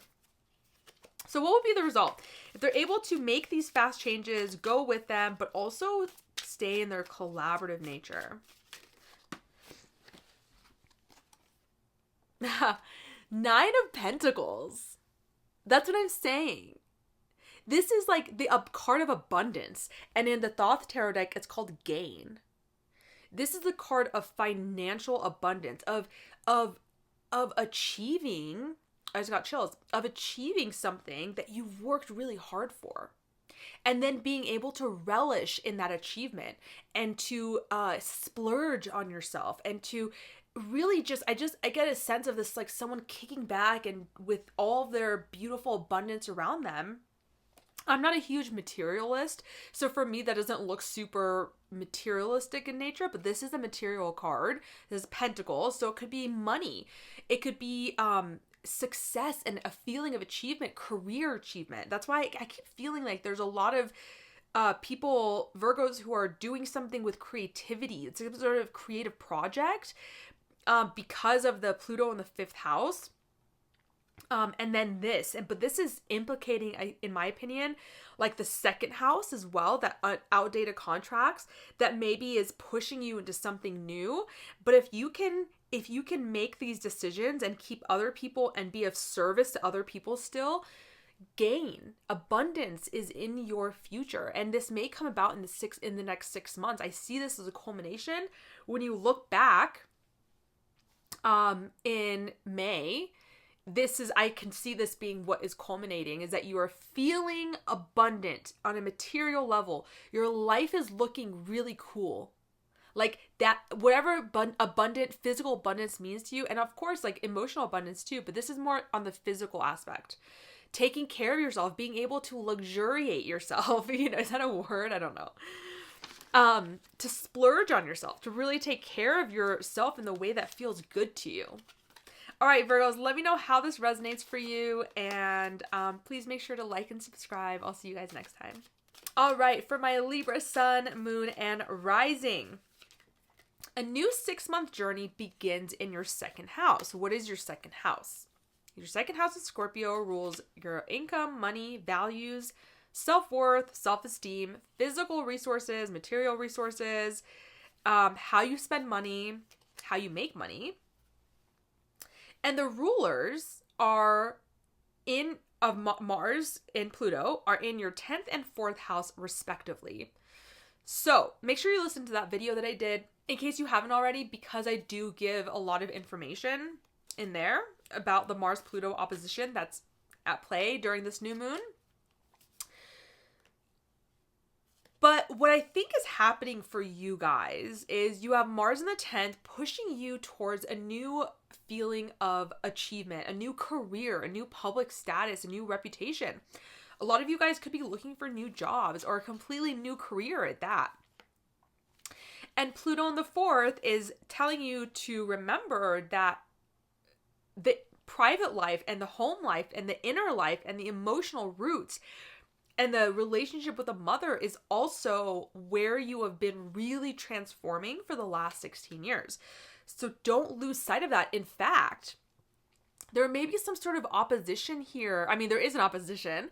There may be some sort of conflict, and that may be internal, external. So you may be having conflict in the home, at work, with your boss, with your father, with your mother.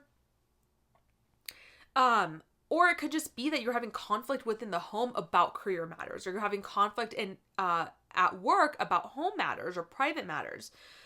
This could also feel like something is holding you back, like your 4th house is holding you back from achieving your achievements and your legacy and your career, and that your home life is draining you or it's keeping you stuck in some sort of way.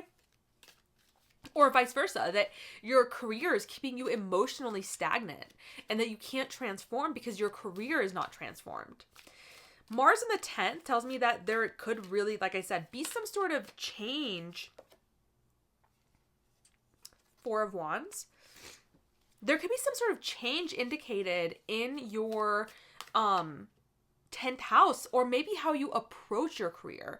The Mars being in there says that there's an element of cutting something out.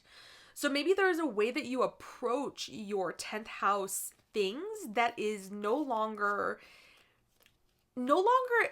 congruent with you because of the transformations you made in your 4th house, right? The 10th house is really your contribution to society. So if you've been doing this like deep soul work with Pluto in the 4th, maybe you're recognizing that you want to have a different kind of contribution to society. You want to have a different type of legacy. It's not just always career and money. So this new 6-month journey has to do with that. So I think that this is why I feel like for a lot of you guys, there's a change in career, because this new moon in your 2nd house is a new way of making money. It's a new way of income. It's also a new way of spending money. Maybe this is a time that you guys budget and that helps you achieve whatever goals you need to achieve in your career. Maybe the career that you want to have doesn't make as much money or something like that. Or I actually see this as you are deciding to embody a different value system, right? Because this new moon is about a new way, having a new direction, a new way of being in your Scorpio house. So for you guys, it's your 2nd house. Maybe you want to reinvent your value system. Maybe you want to reinvent how you spend money, how you make money. And in doing so, I think that when you guys look back on this time in 6 months in May of 2025, you're going to see that it not only impacts the way that you make money, but it impacts the way that your partner makes money if you have a partner. Because it's looking right at your shared resources, your 8th house, and how you intimately bond with other people. It may even, if you don't have a partner that you share resources with, or a business partner that you share resources with, it could also culminate in something like you're making your own money in a different way. And now because of that, you're getting more support from other people. You're getting loans, you're getting inheritances, you're getting money that's not yours. That can happen in so many ways. Like whenever I say money that's not yours, it's like, if you get into a car accident and you get a check for that, it's not money that you worked for. If you get a insurance reimbursement and you weren't even expecting it. That's happened to me before, or something like that. Getting a check in the mail that you didn't work for. It's also going to affect that. So maybe in 6 months, like, you're going to see a culmination that you have a new job. You have a new way of making money. You have budgeted a different way, and now you're seeing the culmination of that. You're seeing the peak of that. But you're also recognizing that in some way, those changes the transformations that you made in the second house are setting something off in your 8th house as well. So very, very cool. So you got the 4 of Wands, which is a sense of completion. It's a sense that you've built foundation. It's a time for celebration. So Libras, you guys have had the South Node in your sign and North Node in your 7th house. So it's been about other people. We've talked about this extensively. I know this has been difficult for a lot of Libras. What I want you to do during this time, what the tarot is telling me to do or telling me to tell you guys, is to celebrate how far you have come. Because you have done a lot. You have been through a lot. And the 4 of Wands is a stepping stone. That a foundation has been built off of which you can jump off from. And so we're not completely done yet. We're not where we want to be yet. But I want you to take the time to celebrate what you have accomplished. Okay? Let's see if there's anything else that the tarot wants for my Libra sun, moon, and rising. The moon.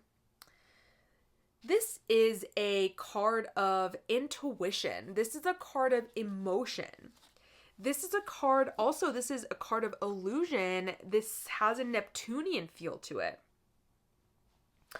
So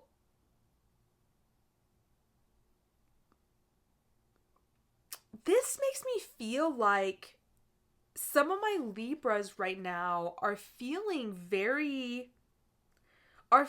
actually kind of lost and confused. Like, everything I was talking about, the 10th and the 4th house, the direction they want to head in, why I feel like for some Libras, this is a general reading, of course, but I feel like for some Libras, you guys are feeling actually kind of confused about where you want to go and what you want to actually be doing and what your direction is that you want to take. I feel like the answer to this, whenever I get the moon card, is always that there is some sort of a veil. So there may be some things that you are not clear on. But the thing is with the new moon in Scorpio, we are choosing a new direction. And for you guys, Juno is in your sign at 29 degrees, squaring Mars and Pluto. So it very much feels like your outlook, your attitude, your sense of self, there's very much, right now you guys are feeling this very intensely with the South Node and Juno here. There is a commitment to yourself that may be outdated. I could see this for a lot of Libras, like we've talked about this extensively, like abandoning themselves for the other and not taking themselves into account. And this may be something that you've done for so long, but it's outdated. And so when something is outdated, sometimes we don't know the right way to move forward because we don't know what we want. We don't know how to take care of ourselves or step into this new way of being, because the second house, like I said, it's a money house, but it's also a values house, self-esteem, self-worth. So you're stepping into this new sense of being, and you're like, this is uncomfortable territory because you don't know what this is, how to move in this way. And what the moon says is to trust your intuition. This is not a time to feel logical. And I know for Libras, you guys, you are an air sign, but this is a time for you to really step into, I'm not sure how this is going to work out or where exactly I want to go, but I know that I want to set this intention of being a different way. This emphasizes that this new moon is about being. It's not about doing. It's about coming into being of a new sense of values, of a new sense of self. Let's see if there's anything else for you guys. Yeah, the Page of Wands. So that's kind of what I was just saying, like, and justice, wow, which is your guys' card. This new sense of stepping into your own power, of stepping into your own sense of inspiration and creativity and your own fire, right? Like, you've had the North Node in in Aries in your 7th house of other people. So other people have been bringing the fire. And for you, this is about stepping into your own fire, not into their fire or arguments or disagreements or all this stuff, but into your sense of self. And I'm feeling like for a lot of you guys, because I got the Justice card, this is something that has been a long time coming, and that I got the 7 of Cups, which is confusion. It's just like a lower octave of the moon, in my opinion. So it's just very interesting.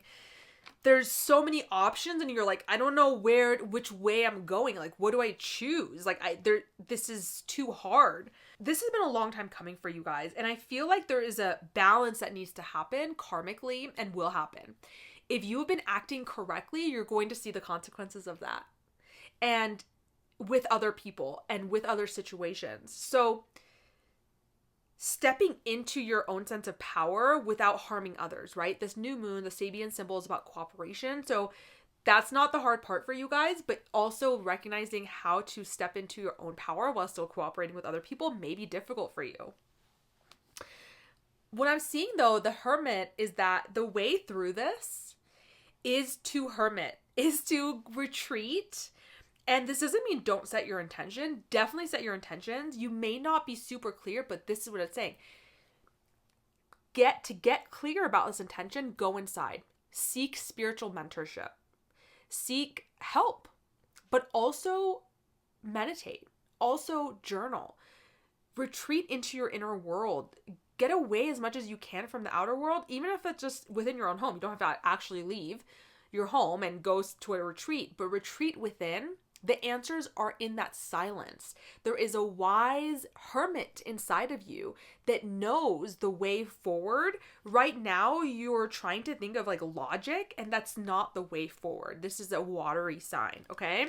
So Libras, let me know how that resonates for you guys. Please make sure to like and subscribe if you like this video. I'll see you guys next time. Scorpio, sun, moon, and rising. This new moon is happening in your 1st house, right? Of self, of personality, physical body, appearance, identity, approach to life, and new beginnings. The rulers of this sign, your sign, are Mars and Pluto, and they're in your 9th and your 3rd. I did do an in-depth video about that, so make sure you check that out. I'll have that linked in the description box, so I'll go more into depth about that. You are setting an intention of being a new person, heading in a new direction. And the reason why this is happening is because you have outdated commitments, outdated patterns in your self-sabotage, in your self-limiting beliefs, in your subconscious thoughts that you've been overly committed to and that are no longer working for you. So you have to do the deep work to figure out what that is. But I think a lot of you guys have already started doing that.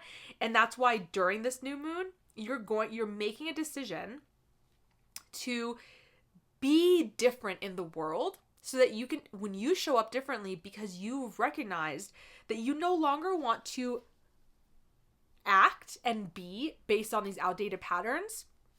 For you, it's like I said, it's very subconscious. These are things that are buried in your subconscious mind that you didn't have easy access to, that you've had to work really hard to understand about yourself.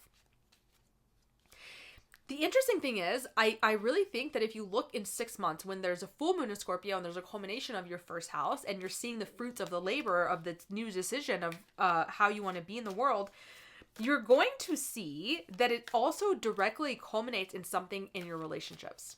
Business partnership, romantic relationships, relating to other people. You're going to see there's a very direct correlation there. And just as you have changed, your relationships have changed too. When you see in 6 months, you're going to see how closely related this is. If you want a better relating pattern, you start with you. That's what it's telling me right now. You don't start with the other. You start with you. Now, Mars is in your ninth and Pluto's in your third. We've talked about this, and I got the Knight of Swords for you guys, which tells me that there is some sort of conflict, maybe verbal disagreements right now. Knight of Swords can be impulsive, so there can be a lot of impulsive speech, and this can be either you or someone in your surrounding environment, because Pluto is in your third. It could be issues that you're having with some sort of a spiritual mentor or therapist or something like that is causing some strife in your life. But when we have this axis 9 and 3rd, it can really bring in almost everyone. It could be your neighbors, cousins, siblings, everyone that you interact with on a daily level. People who, like I said, mentors of some sort, people who you get wisdom from. Your philosophical beliefs may be at war. You may be at war with them. Your mind may not be understanding them. Mars in the 9th tells me that there is a spiritual belief or some sort of wisdom or philosophy that needs to change in order for you to be this new person. You need to cut something out from that part of your life, from that belief system. Where you've sought truth and meaning in, there's some aspect of that is no longer working for you. And in recognizing that, you can start this new journey of being new, being a new way in the world. Yes, so I've got 9 of Pentacles, which is the card of gain, but it's a card of abundance as well. So just trying to see here. What's going on for you guys in your money houses or your career houses? Well,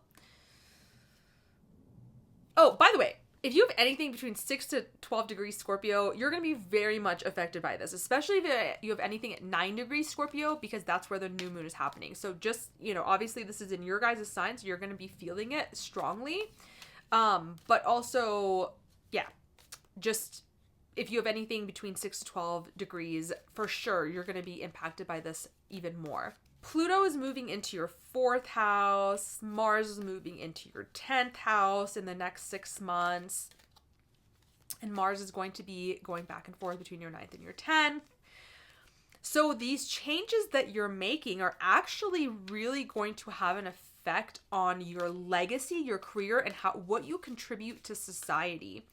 The 9 of Pentacles is about abundance and financial achievement and gain.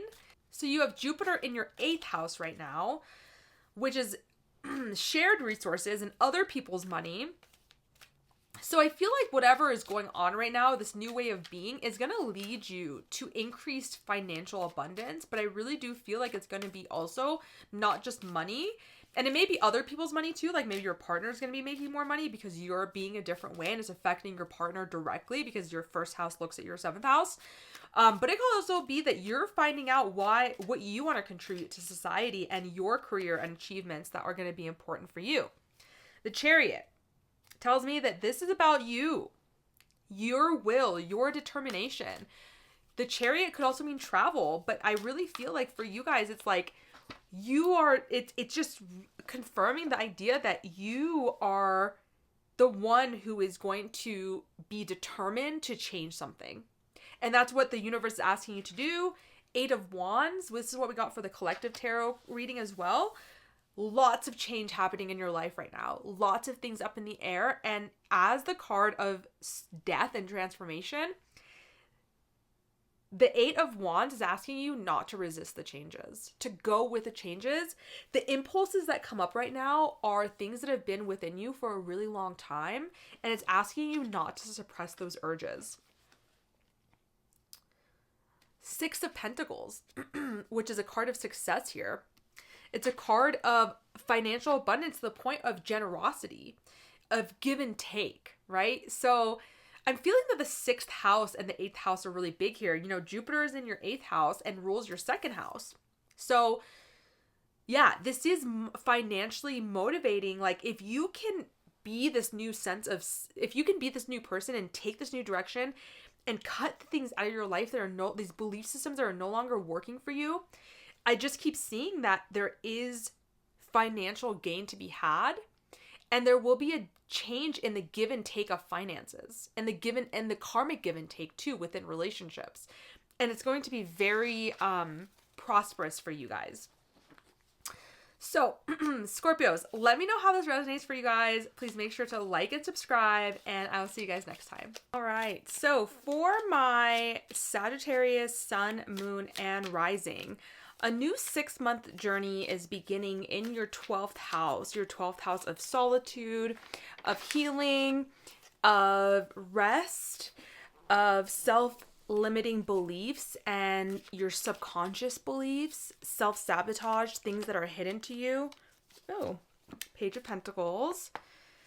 Okay, so something about money, something about career. And that doesn't surprise me because one of the rulers of this new moon, Pluto, is in your 2nd house and Mars is in your 8th house, which both of those are financial houses. The 8th house is also emotional in nature, but definitely financial. So it doesn't surprise me that we're having it come up as the Page of Pentacles. I think you guys recently got Queen of Pentacles.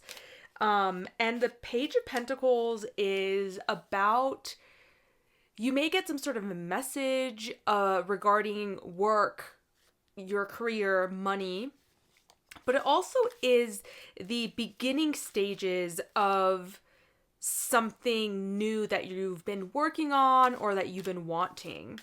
But let's talk about this new moon in your 12th house. This new moon is an opportunity for us to start a new direction, change the way that we are being in that part of our chart, the Scorpio part of our chart. It's an opportunity to make a decision, to move differently, to be different in the 12th house. Now, this is going to culminate in 6 months. You're going to see the sprouts or the fruit of the seeds that you're planting around this new moon in May of next year, or around May of next year when we have a full moon in Scorpio. 8 of Pentacles. Yeah. Really feels like this is money oriented for you guys. And I feel like we keep seeing that there's something about money. There's something about career that is, it seems like for you guys, the 8 of Pentacles is about mastery. And so it's about learning new skills, and it's about practicing new skills. And it says that it's time for you guys during this time to kind of just put your nose down to the grindstone and work and figure out what you're doing by practicing these skills. It's by doing these skills over and over again that we learn mastery. This is the card of apprenticeship. So yeah, it's really just about doing the necessary work, and the fruits of your labor may not be present yet, especially because we have the Page of Pentacles, but it's definitely encouraging that you continue to work on whatever it is that you're working on. So with this new moon that's happening in your 12th house, it's giving you an opportunity to make an intention about treating your sense of healing and solitude and meditation and your subconscious beliefs and your dreams, even relating to that part of your chart in a different way. Sagittarius can be very spiritual, but the spirituality is of the 9th house nature, which tends to be more, I don't want to say religious, but I will definitely say I find that Sagittarians can lean towards religion more so than Pisces, which rules the 12th house. Because the 9th house is about organized ideals, right? So we see the 3rd house is just different ideas. And once we get to the 9th house, the opposite house, we're now working with an organization of them. So it's law, right? It's philosophy. It's ideas that serve a certain purpose. It's not so open-minded, which is not to say that Sagittarians can't be spiritual. I definitely know a lot of Sagittarians who are, but they do have a tendency towards religion as well, organized religion. 9th house is kind of the house of more of organized religion, whereas the 12th house is spirituality. So regardless of whether or not you lean towards spirituality or organized religion, the spirituality can be at the core and healing can be at the core, and that's the 12th house. This is a house of overseas travel, so maybe for the next 6 months you guys are really deciding to indulge in more overseas travel, but the indulging may honestly be for healing rather than just for pleasure, but not totally opposed to pleasure as well. I could see that happening. Travel for you guys is super healing and something that you guys love to do. So either way, but I feel like maybe around this time, you're really recognizing that there is some healing that needs to happen in your life. And this may be some sort of grief that you're going through, a closing out of some sort of a cycle, and a desire to be in solitude or retreat. Some of you guys may be deciding to embark on a new journey, like a job at a prison or a hospital or a mental institution, places of solitude like that. And what's interesting about this new moon is that it's looking at your sixth house, right? And your sixth house is a money house, right? It's a house of work. It's a house of health and wellness. It's a house of working hard and inequality and injustices and challenges and obstacles and conflict. But the way I see this happening is I think that when you guys look back at this time, and you may even notice it sooner, you may notice it now, but really by May of next year, when we have a full moon in Scorpio, I think you guys are going to recognize that this dedication to making a new decision to be a different way in your 12th house matters is going to directly reflect your work situation, your health situation for some of you guys. And you're going to see that this new way of being in your 12th house was absolutely necessary in order for you to get to be in the right work environments, to be in the right daily routines, to have healthy habits in your life. It was necessary for you to look at and relate to your 12th house, your spirituality, your subconscious beliefs, closure, healing in this new way. And I think what's really pushing you guys to start this new spiritual journey is issues that you've had in finances as well as intimacy with other people, shared intimacy with others, because Mars and Pluto are sitting opposing each other in your second and eighth house, and they're applying pressure for you to change, for you to evolve. And I think these financial issues, these worldly issues, so issues with money, issues with career, issues with resources, are pushing you to the point where you're recognizing that the only solace that you can get from this is spiritual growth, is spiritual healing. And so you're really you're recognizing that you really need to prioritize that for the next 6 months. It needs to be a part of your life. Now, Juno is also sitting in your 11th house of Libra, and it's squaring Mars and Pluto in your second and eighth house. I do want to mention, I already did a video on Mars and Pluto in your second and eighth house. I'll have that linked below in the description box. Make sure you check that out because it is going to give you a lot of information about that. But during this time, Juno is also squaring those two from your 11th house, which is saying that there may be some outdated commitments that you've been holding on to regarding organizations that you belong to, groups of friends that you're with. Maybe there is a sense that you've been too loyal to some online communities, to some friend groups, to some organizations. And the commitment, the contract that you have with that, whoever that is, needs to change. And what's interesting is I actually did get the star card for you guys. And so the star card is an Aquarian card, which rules the 11th house. And the star card is all about hope and wishes, faith renewed, really. So it comes back to, even though it's ruled by Aquarius, the 11th house is your hope and wishes for the future. And so maybe there are some really outdated commitments to the hopes and wishes that you had for the future. And now you're at a position in your life where things are different. You're wanting a different type of life. What you thought was success is changing for you. And it's not just success in terms of career. It's success in terms of your 11th house things, which is group consciousness and the people and the organizations that support you. You're recognizing that there is something about that is no longer working for you. The friends that you've had are not helping you. The organizations you've belonged to are not helping you. And so you're redefining your commitment to them or changing. And, Mars being in your 8th house definitely makes me feel like there are some sources of, there are some really intimate relationships that you may be cutting out, or a way of being in intimate relationships that you're cutting out, a way of being financially supported that has to change, that is holding you back in some way for some of you guys, because Pluto in the second wants you to evolve in your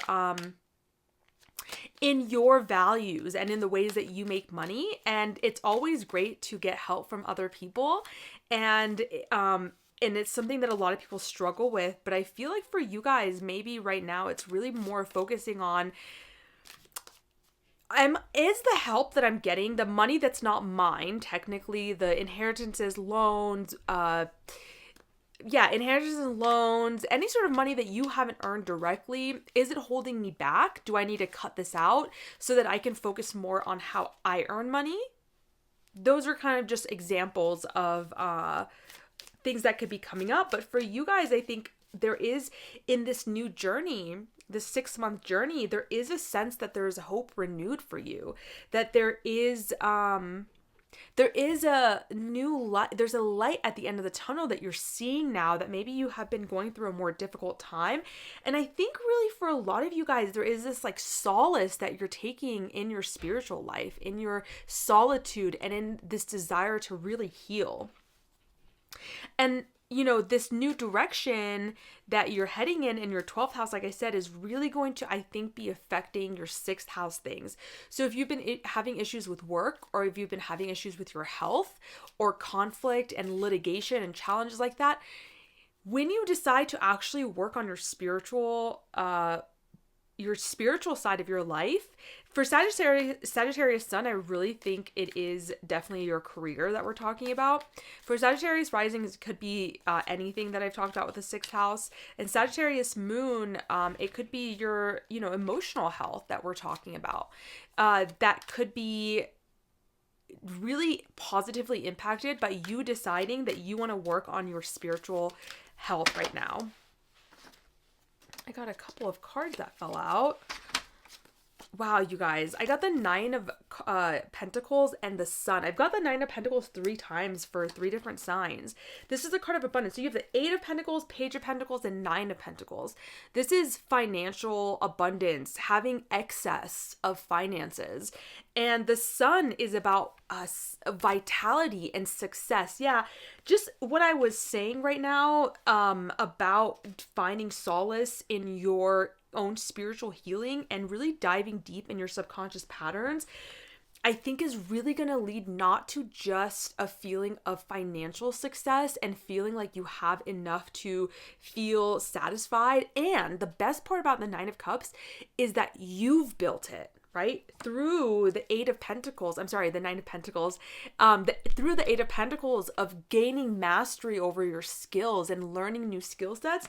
And now you're on your way to the 10 of Pentacles, which is all about having complete fulfillment and ending some sort of a journey when it comes to financial abundance or material abundance.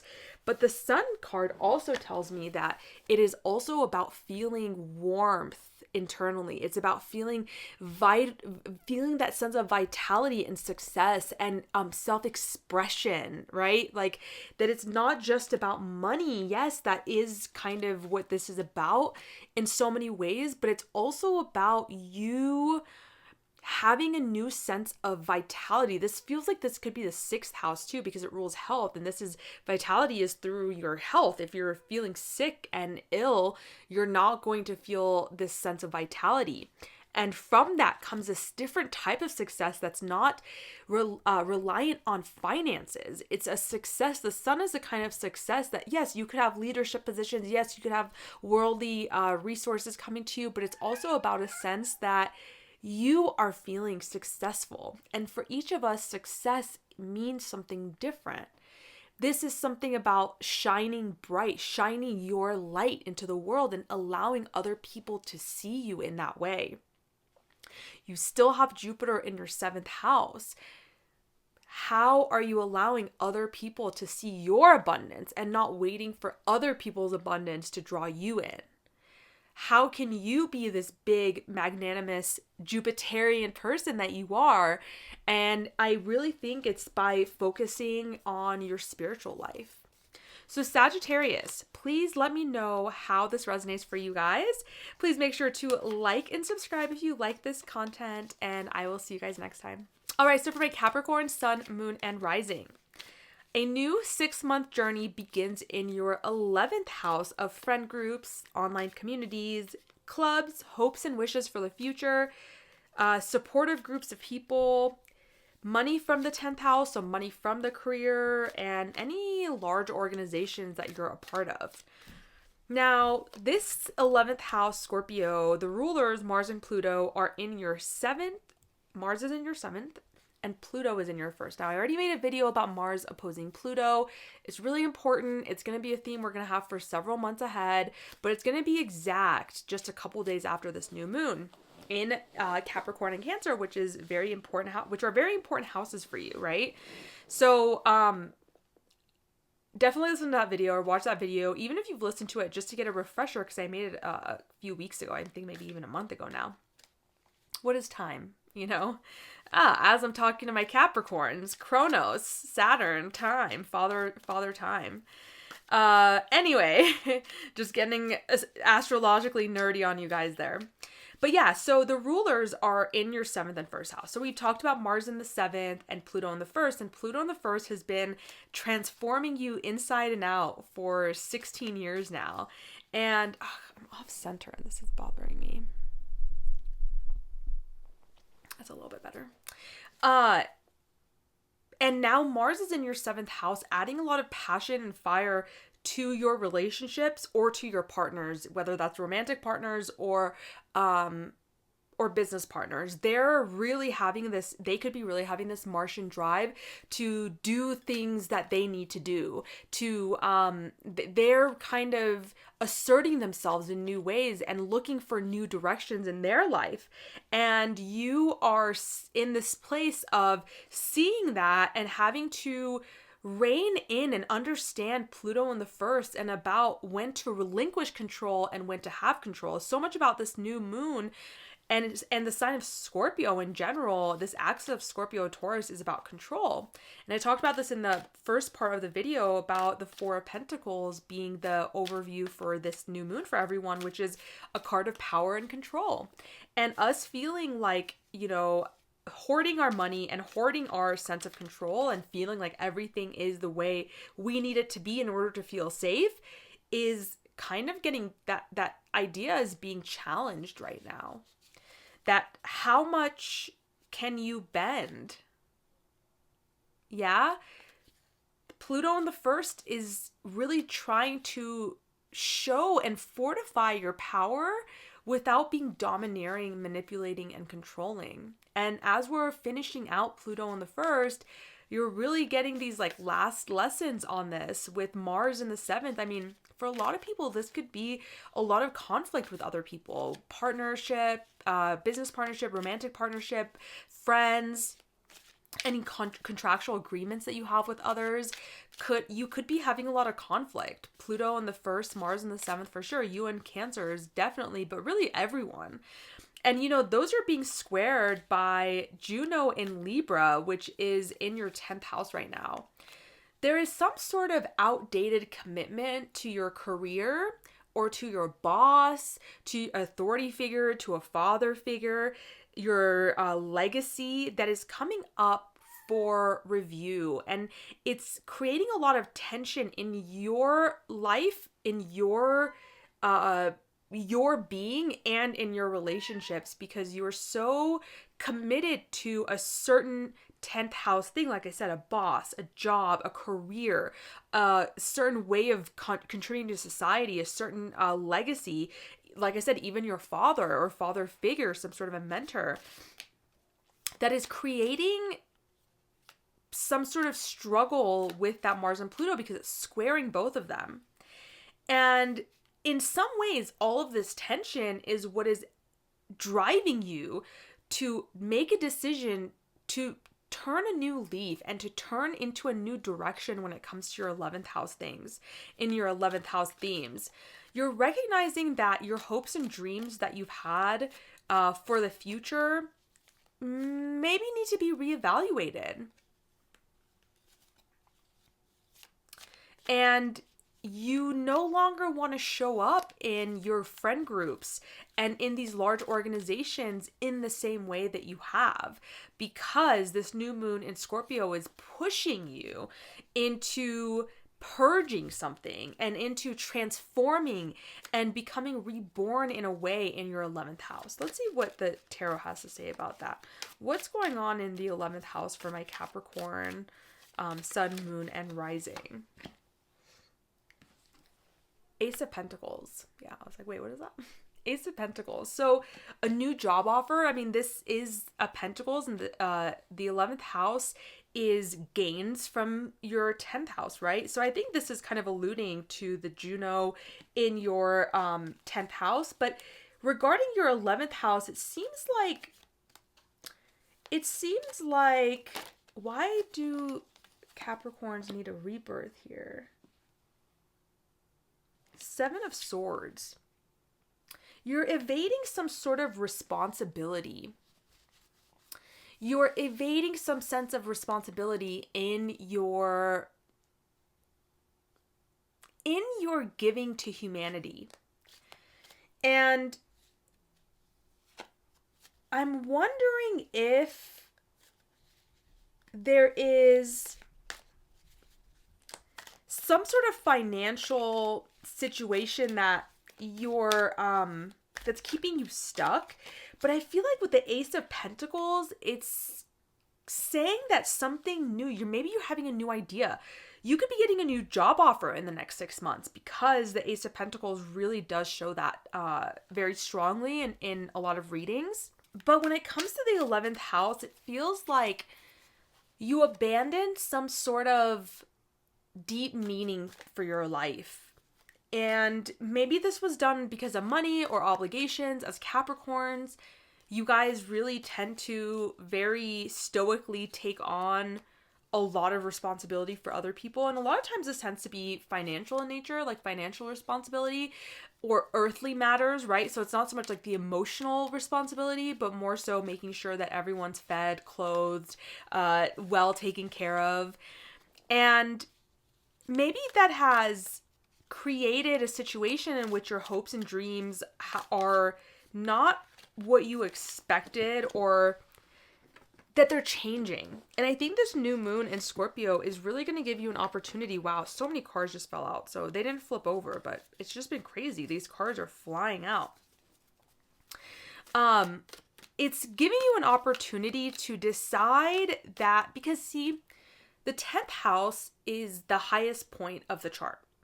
And then the 11th house is where things start winding down, and then they go in the 12th house where it really goes to end. So the 11th house is kind of like in between this like peak and when we're going to get ready to close something out, which is going to be the next cycle when we have a new moon in Sagittarius. But for you right now, it's really about reevaluating how you want to be in your organizations, how you want to be, who you want to be in your friends groups, in your communities that you're a part of. And I think for a lot of you guys, this is going to be a new way of making money and you having to face some sort of responsibility that you've been avoiding. And I got the Four of Pentacles, which is what the card I was talking about that we got for the collective reading. This is about power. This is about control. This is about you learning when to relinquish that sense of control. And that, I think, is the responsibility that you've been evading, is a sense of true power, which, like I said, is not domineering and manipulative, but it's knowing when to bend and knowing when to not bend, you know, and there's so much more about power, but that's what's coming out for you guys right now.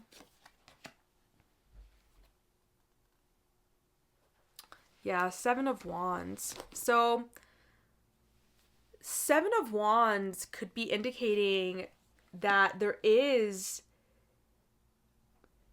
some sort of like competition. This is very fiery. This is a Martian card in the Thoth Tarot deck.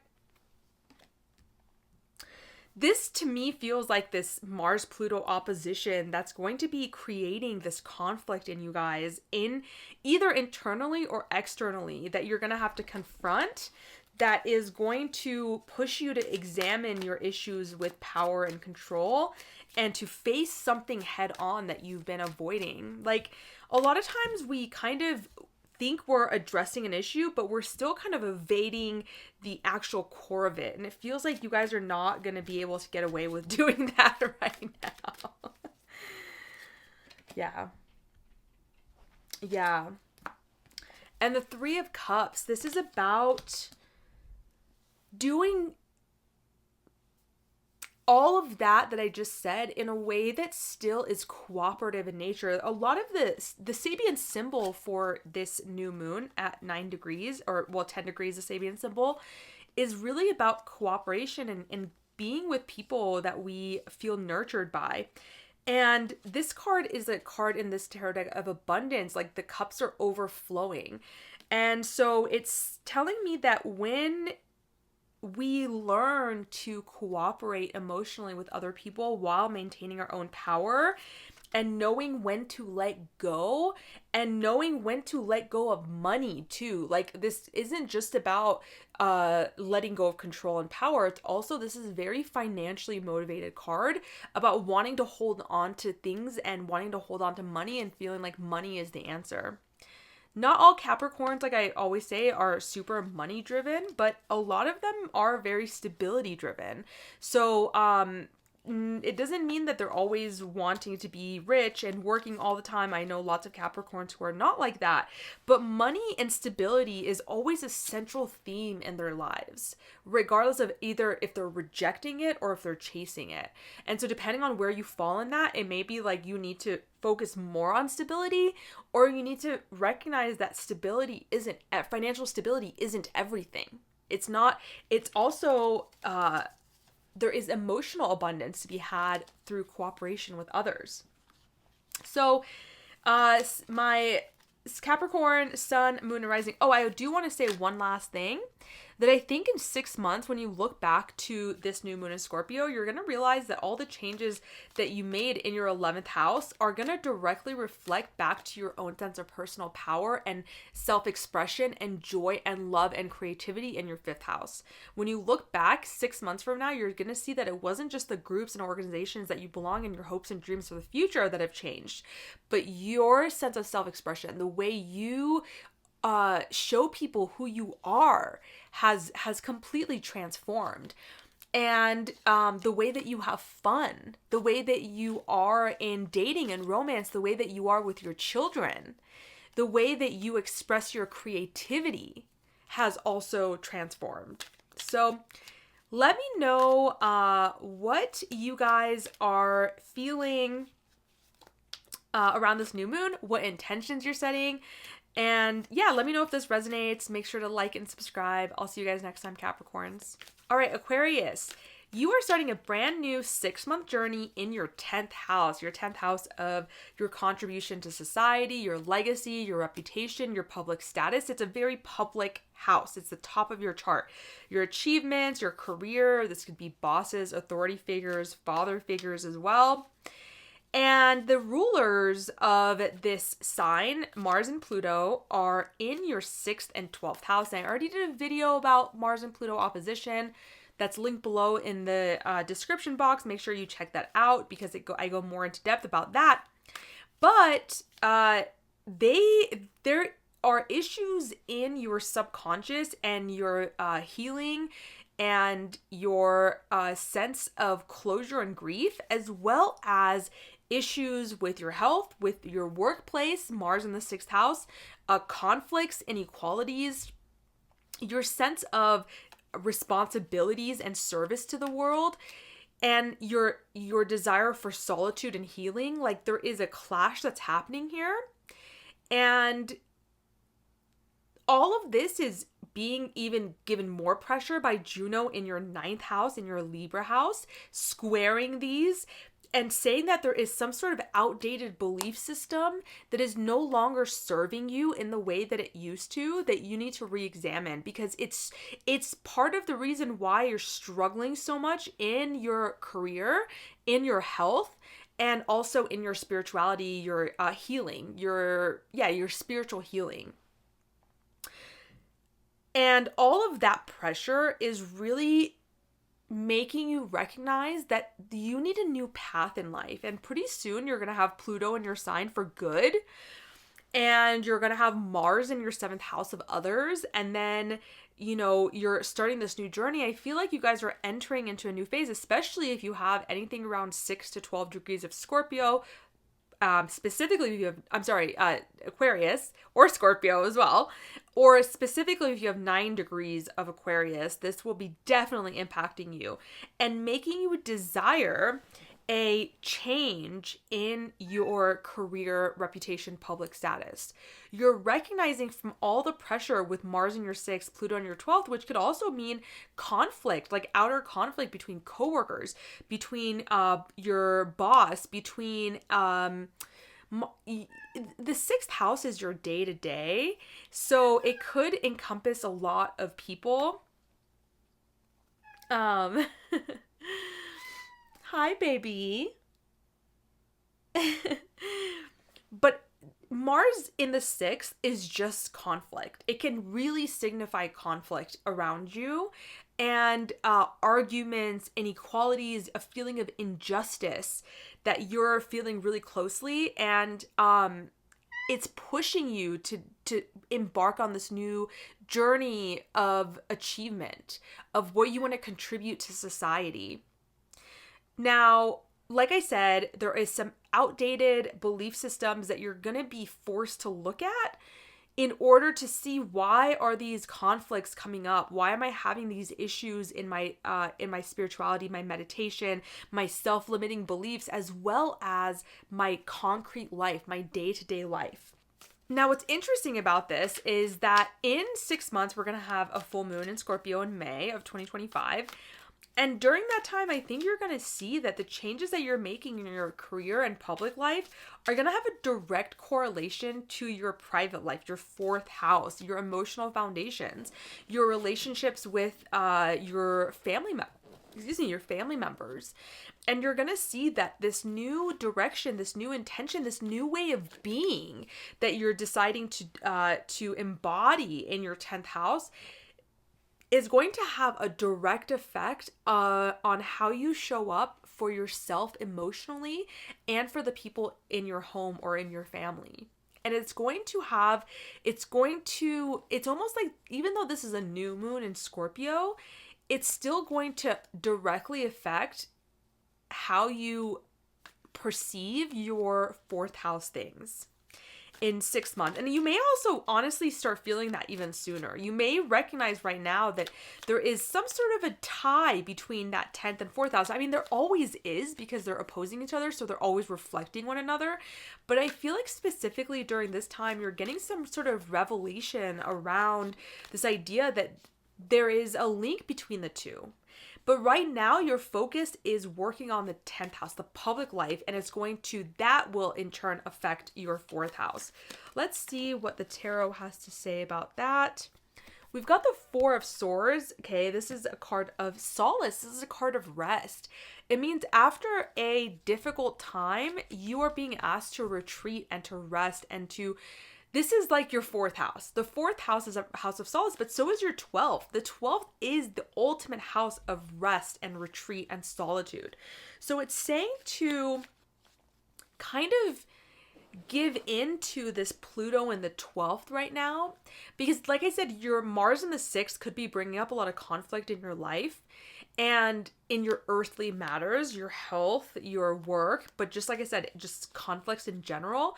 And Pluto in the 12th is saying, we've been working so hard over the last 16 years to transform who you are on a spiritual level, on a subconscious level, take rest right now. Take a retreat, meditation retreat. Maybe that's something that you'd want to focus on during this time. Just meditation in general, solitude, going away on a weekend by yourself, a day trip by yourself, and really tending to your spiritual self and allowing yourself to rest and contemplate what's going on in your life rather than getting so caught up in the earthly matters that are seemingly demanding your attention right now. It's not always as urgent as we may feel like it is. I have the Page of Cups. There may be some sort of emotional message that you're getting around this time, but this could also be this could really be like the scorpionic way of being that is asking for us to make a decision to be in a different way. This could be you attempting to do that because the page is the beginning of something new. So yeah, see the Hanged Man. You got the Four of Swords and the Hanged Man. There is a necessary adjustment period or rest period that you need in order to see things from a different perspective right now. And so during this new moon, set the intention and also recognize that you are at some sort of a turning point in your life. Sometimes this card indicates that we're feeling stuck or that things are not moving the way we want. And so we can take a proactive approach to this and say, okay, things are not going the way that I need them to or I want them to right now.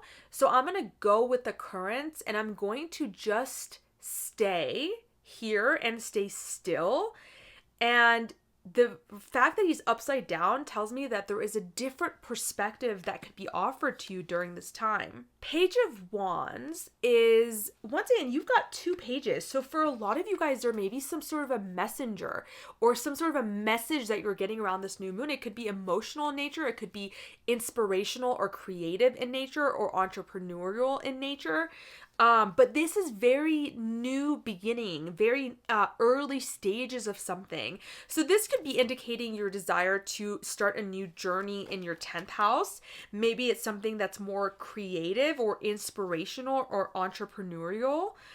And we've got the Six of Wands too, which is actually a really beautiful card. So we've got Swords, Cups, and Wands. So this is telling me it's the energy is really focusing on your internal life, right? And cups can be like emotional relationships with other people, but what I'm not getting is pentacles, which is very much our earthly material life, which with Mars in the 6th, that would be indicating that if I was getting pentacle cards, it would be that like the focus is on that, but it's not.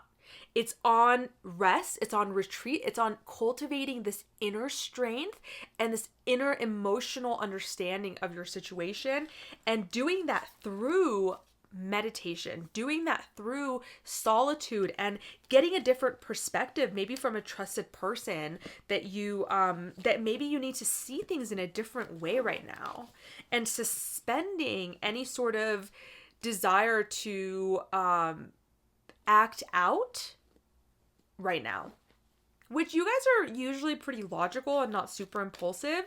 But yeah, if you're feeling urgently pushed to fix things in your life or to meet those challenges head on, just get a different perspective first. I think in 6 months, when you guys look back at this time, you're really going to be proud of yourself for doing that. Mars being in your 6th, I just want to say one last thing, could also indicate that there is something that you're needing to cut away from your life. So some sort of conflict that is no longer working for you, a job that is no longer working for you, a health routine that is no longer working for you, that you're deciding to cut out consciously in order to have this new start. Mars in the 6th house, it, like for a lot of you guys, I'm feeling it's just like conflict in general, that you're like, you know what? I don't want to deal with this. Like, it's not worth my energy. It's not worth my energy to deal with this conflict. I'm going to just say, you know what? That's what I meant to do. You win. I'm done with this. I need rest. I need solitude. So Aquarius, let me know how this resonates for you guys. Please make sure to like and subscribe if you like this content, and I'll see you guys next time. So for my Pisces sun, moon, and rising, a new 6-month journey begins in your 9th house. The 9th house is philosophy, higher education, law, legal issues. It's spirituality, religion, long distance or foreign travel, belief systems, publication, expanding your horizons, exploration, finding meaning in your life happens here, wisdom, mentors are found here, finding a sense of truth in your life. Now, this could mean that for some of you guys, you are embarking on a new 6-month journey where you're going to be traveling a lot more. This could mean that you're embarking on a new journey of higher education, of deciding to start a new program. But for a lot of you guys, it doesn't have to be so specific, because this house is a house, like I said, of philosophy, of finding truth and meaning. So what this new moon in Scorpio is really pushing for you, and this is being supported by trine by Saturn in your 1st house. So this feels really powerful for you guys, that there is a new spiritual journey that you're on. And it could even be like you're becoming a mentor in some way, or you're finding a mentor, or it's like Saturn says, if you make this decision from a sense of your own authority and your own wisdom, I'm going to support you in this, whatever new undertaking you want in all of your 9th house things. If you want to go into law, if you want to go into higher education, if you want to go into new spiritual belief systems, if you want to start exploring truth and expanding your horizons, and because the 3rd house is learning new skills, and the 9th house is about learning skills that really push our consciousness to new heights. It's about expanding into uncomfortable or unknown territory. And the rulers of this new moon, Mars and Pluto, are in your 5th and 11th house. And I already did a video about this, and so I'll have that linked in the description box down below. So make sure you listen to that. Even if you've already watched it, I would watch it again, because it's coming up really strongly during this time. Mars in your 5th house is pushing you into self-expression. It's pushing you into play and joy and creativity. Okay. I got the 8 of Pentacles and the Hanged Man for you guys. Interesting. It's pushing you into creativity, and opposing Pluto in your 11th, it's wanting to find the groups of people and the organizations that support who you are. And all of this is actually also being squared by Juno in Libra, which for you guys is your 8th house. So there is something that you've been utterly devoted to when it comes to shared resources and intimate partnerships, how you intimately bond to other people. There has been some sort of outdated commitment to that. A lot of times with Juno, like I mentioned in the beginning part of this video, it's devotion to a fault. And so then we get trapped in these outdated cycles. And for you, this cycle is in how you emotionally relate to other people. You're sensing that this really has to change. And you're seeing this through exploring your creativity, through exploring pleasure and joy in your life, and wanting to seek the organizations and the people who are like-minded. You're recognizing that in order to achieve some sort of balance between those two, you have to release some sort of outdated emotional, relational models. You have to be willing to connect deeply in a different way. Now, for some of you guys, this could be financial. So there could be a way that you have relied on financial support that is that has kept you out of the circles that you really need to be in or that you want to be in. So if that's true for you, then that's something that you can examine as well. But all of this is really what's pushing you into deciding that you want to turn a new leaf. You want to have a new direction when it comes to your ninth house things. You don't want to do the same things anymore when it comes to your belief systems, your sense of truth and meaning in the world. They are asking for a deep transformation, a deep reset. And what's so interesting is I got the Eight of Pentacles, which is your third house. And so it feels like, to me, what this is going to require when you have this new spiritual belief system, it's going to actually put you in a situation where you're learning new skills.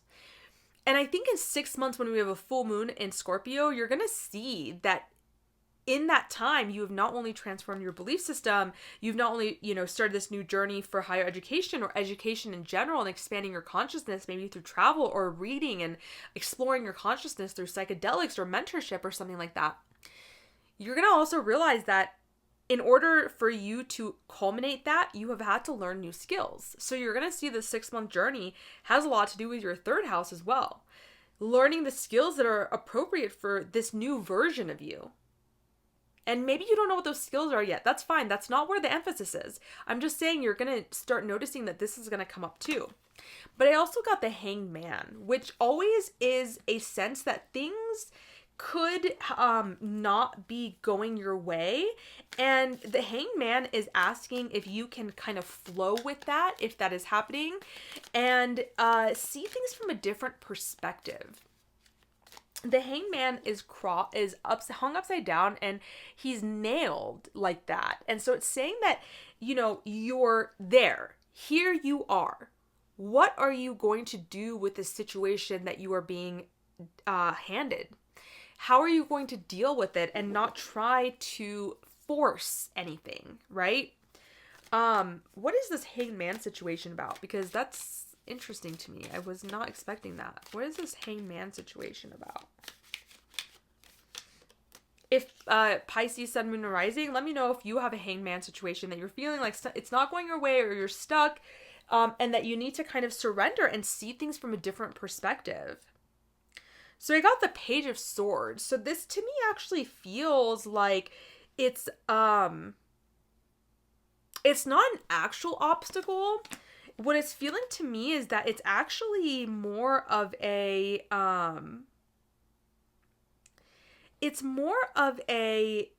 mental block, that you're feeling like you can't do something, that you're wanting to start something new, but for some reason your mind is trying to tell you that you can't do it. I also got Judgment. And this is a major card, you guys, because it's almost nearing the end of the major arcana. And so when Judgment comes up, it's almost like a spiritual awakening is being asked of you guys. Wow, that's so interesting. Yeah, and a lot of times with the spiritual awakening, if you are struggling with something, it can be really helpful to share this with a group of like-minded individuals, which is interesting because you have Pluto in your 11th house of like-minded people and groups, and it feels like you guys can find solutions together. Either they can help you, or if they're struggling, you can help them, or both. And so lean into your 11th house right now, not just your own sense of creativity and exploration and fun and pleasure, but also lean into the support that you have from other people. But a lot of times when the Judgment card comes up, it's telling me that there's a major decision point coming into your life. There's a major turning point coming into your life. And it's a lot of times, like I said, very spiritual in nature, like a spiritual awakening, a complete rebirth of some sort. And it's going to require that it's not going to be logical, right? So like this stopping of your brain telling you that you can't do anything, you have to be willing to blend in some intuition, which as a Pisces is so, it's there for you if you need it. And it may feel hard to access because Saturn is kind of dampening your first house. But I really feel like if you can lean into this surrender and recognizing that the reason why there is a pause or you're feeling mentally stuck is because you're at a point where the mental isn't enough. The intellect isn't enough to make this decision. You have to tune into your intuition as well, because this is a big decision. And yeah, I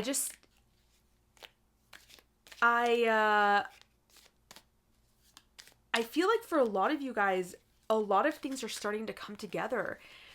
It feels like there's been a period of difficulty, but now the pieces are slowly starting to come together.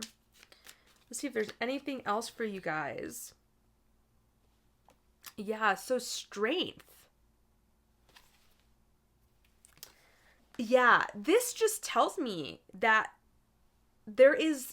it's so interesting because it's like there's courage and then there's this ability to surrender when needed. And that's such an interesting thing for Pisces because you guys are the fish, right? And so there is a sense of flow to you guys, but also you guys can be stubborn too. Like, just because you're Pisces and mutable, it doesn't mean that you can't be stubborn. You very much can be. And what this is saying is, like, can you have the courage to surrender and recognize that you are entering a new phase, this kind of awakening that's going to require a lot of strength, a lot of inner strength from you guys, that you may have to really put yourself in positions that are uncomfortable, but you know are toward your own self-growth. And it's coming from this feeling of like internal strength. And I'm feeling for a lot of you guys, there's something about communication. There's a need to communicate very clearly right now about something. Maybe there's something that you need to speak up about, or you feel like you need to speak up about. And I'm seeing that could be very helpful, and it could lead you towards a sense of vitality and also success, a feeling of success, a feeling of warmth from others. If you have something on your mind that you feel like is important to share, even if you feel like it's a truth that people don't want to hear, I'm seeing that it's actually going to bring you success and a sense of vitality, and you're going to feel good when you do it. Even if other people don't like it, you're going to feel good. And sometimes you gotta be willing to put yourself out there. You know, the North Node is going to be moving into Pisces in January. And the North Node being in one sign everyone thinks it's just like all fantastic, but it's not always comfortable because it's going to push you into new territories that you're unfamiliar with. So this is coinciding with your new 6-month journey that you're starting right now, right? So yeah, I think that's interesting that thought just came up right now, because you're being pushed into discomfort right now because you're being prepared for the North Node. I just got chills in your first house. And with the eclipse that we've already had in your sign, that's why it's starting now, because you're getting this inkling of it. And there is a lot of change that's going to happen in your life starting next year. All right, Pisces, let me know how this resonates. I'd love to hear your stories down below. Make sure to like and subscribe if you like this content, and I will see you guys next time.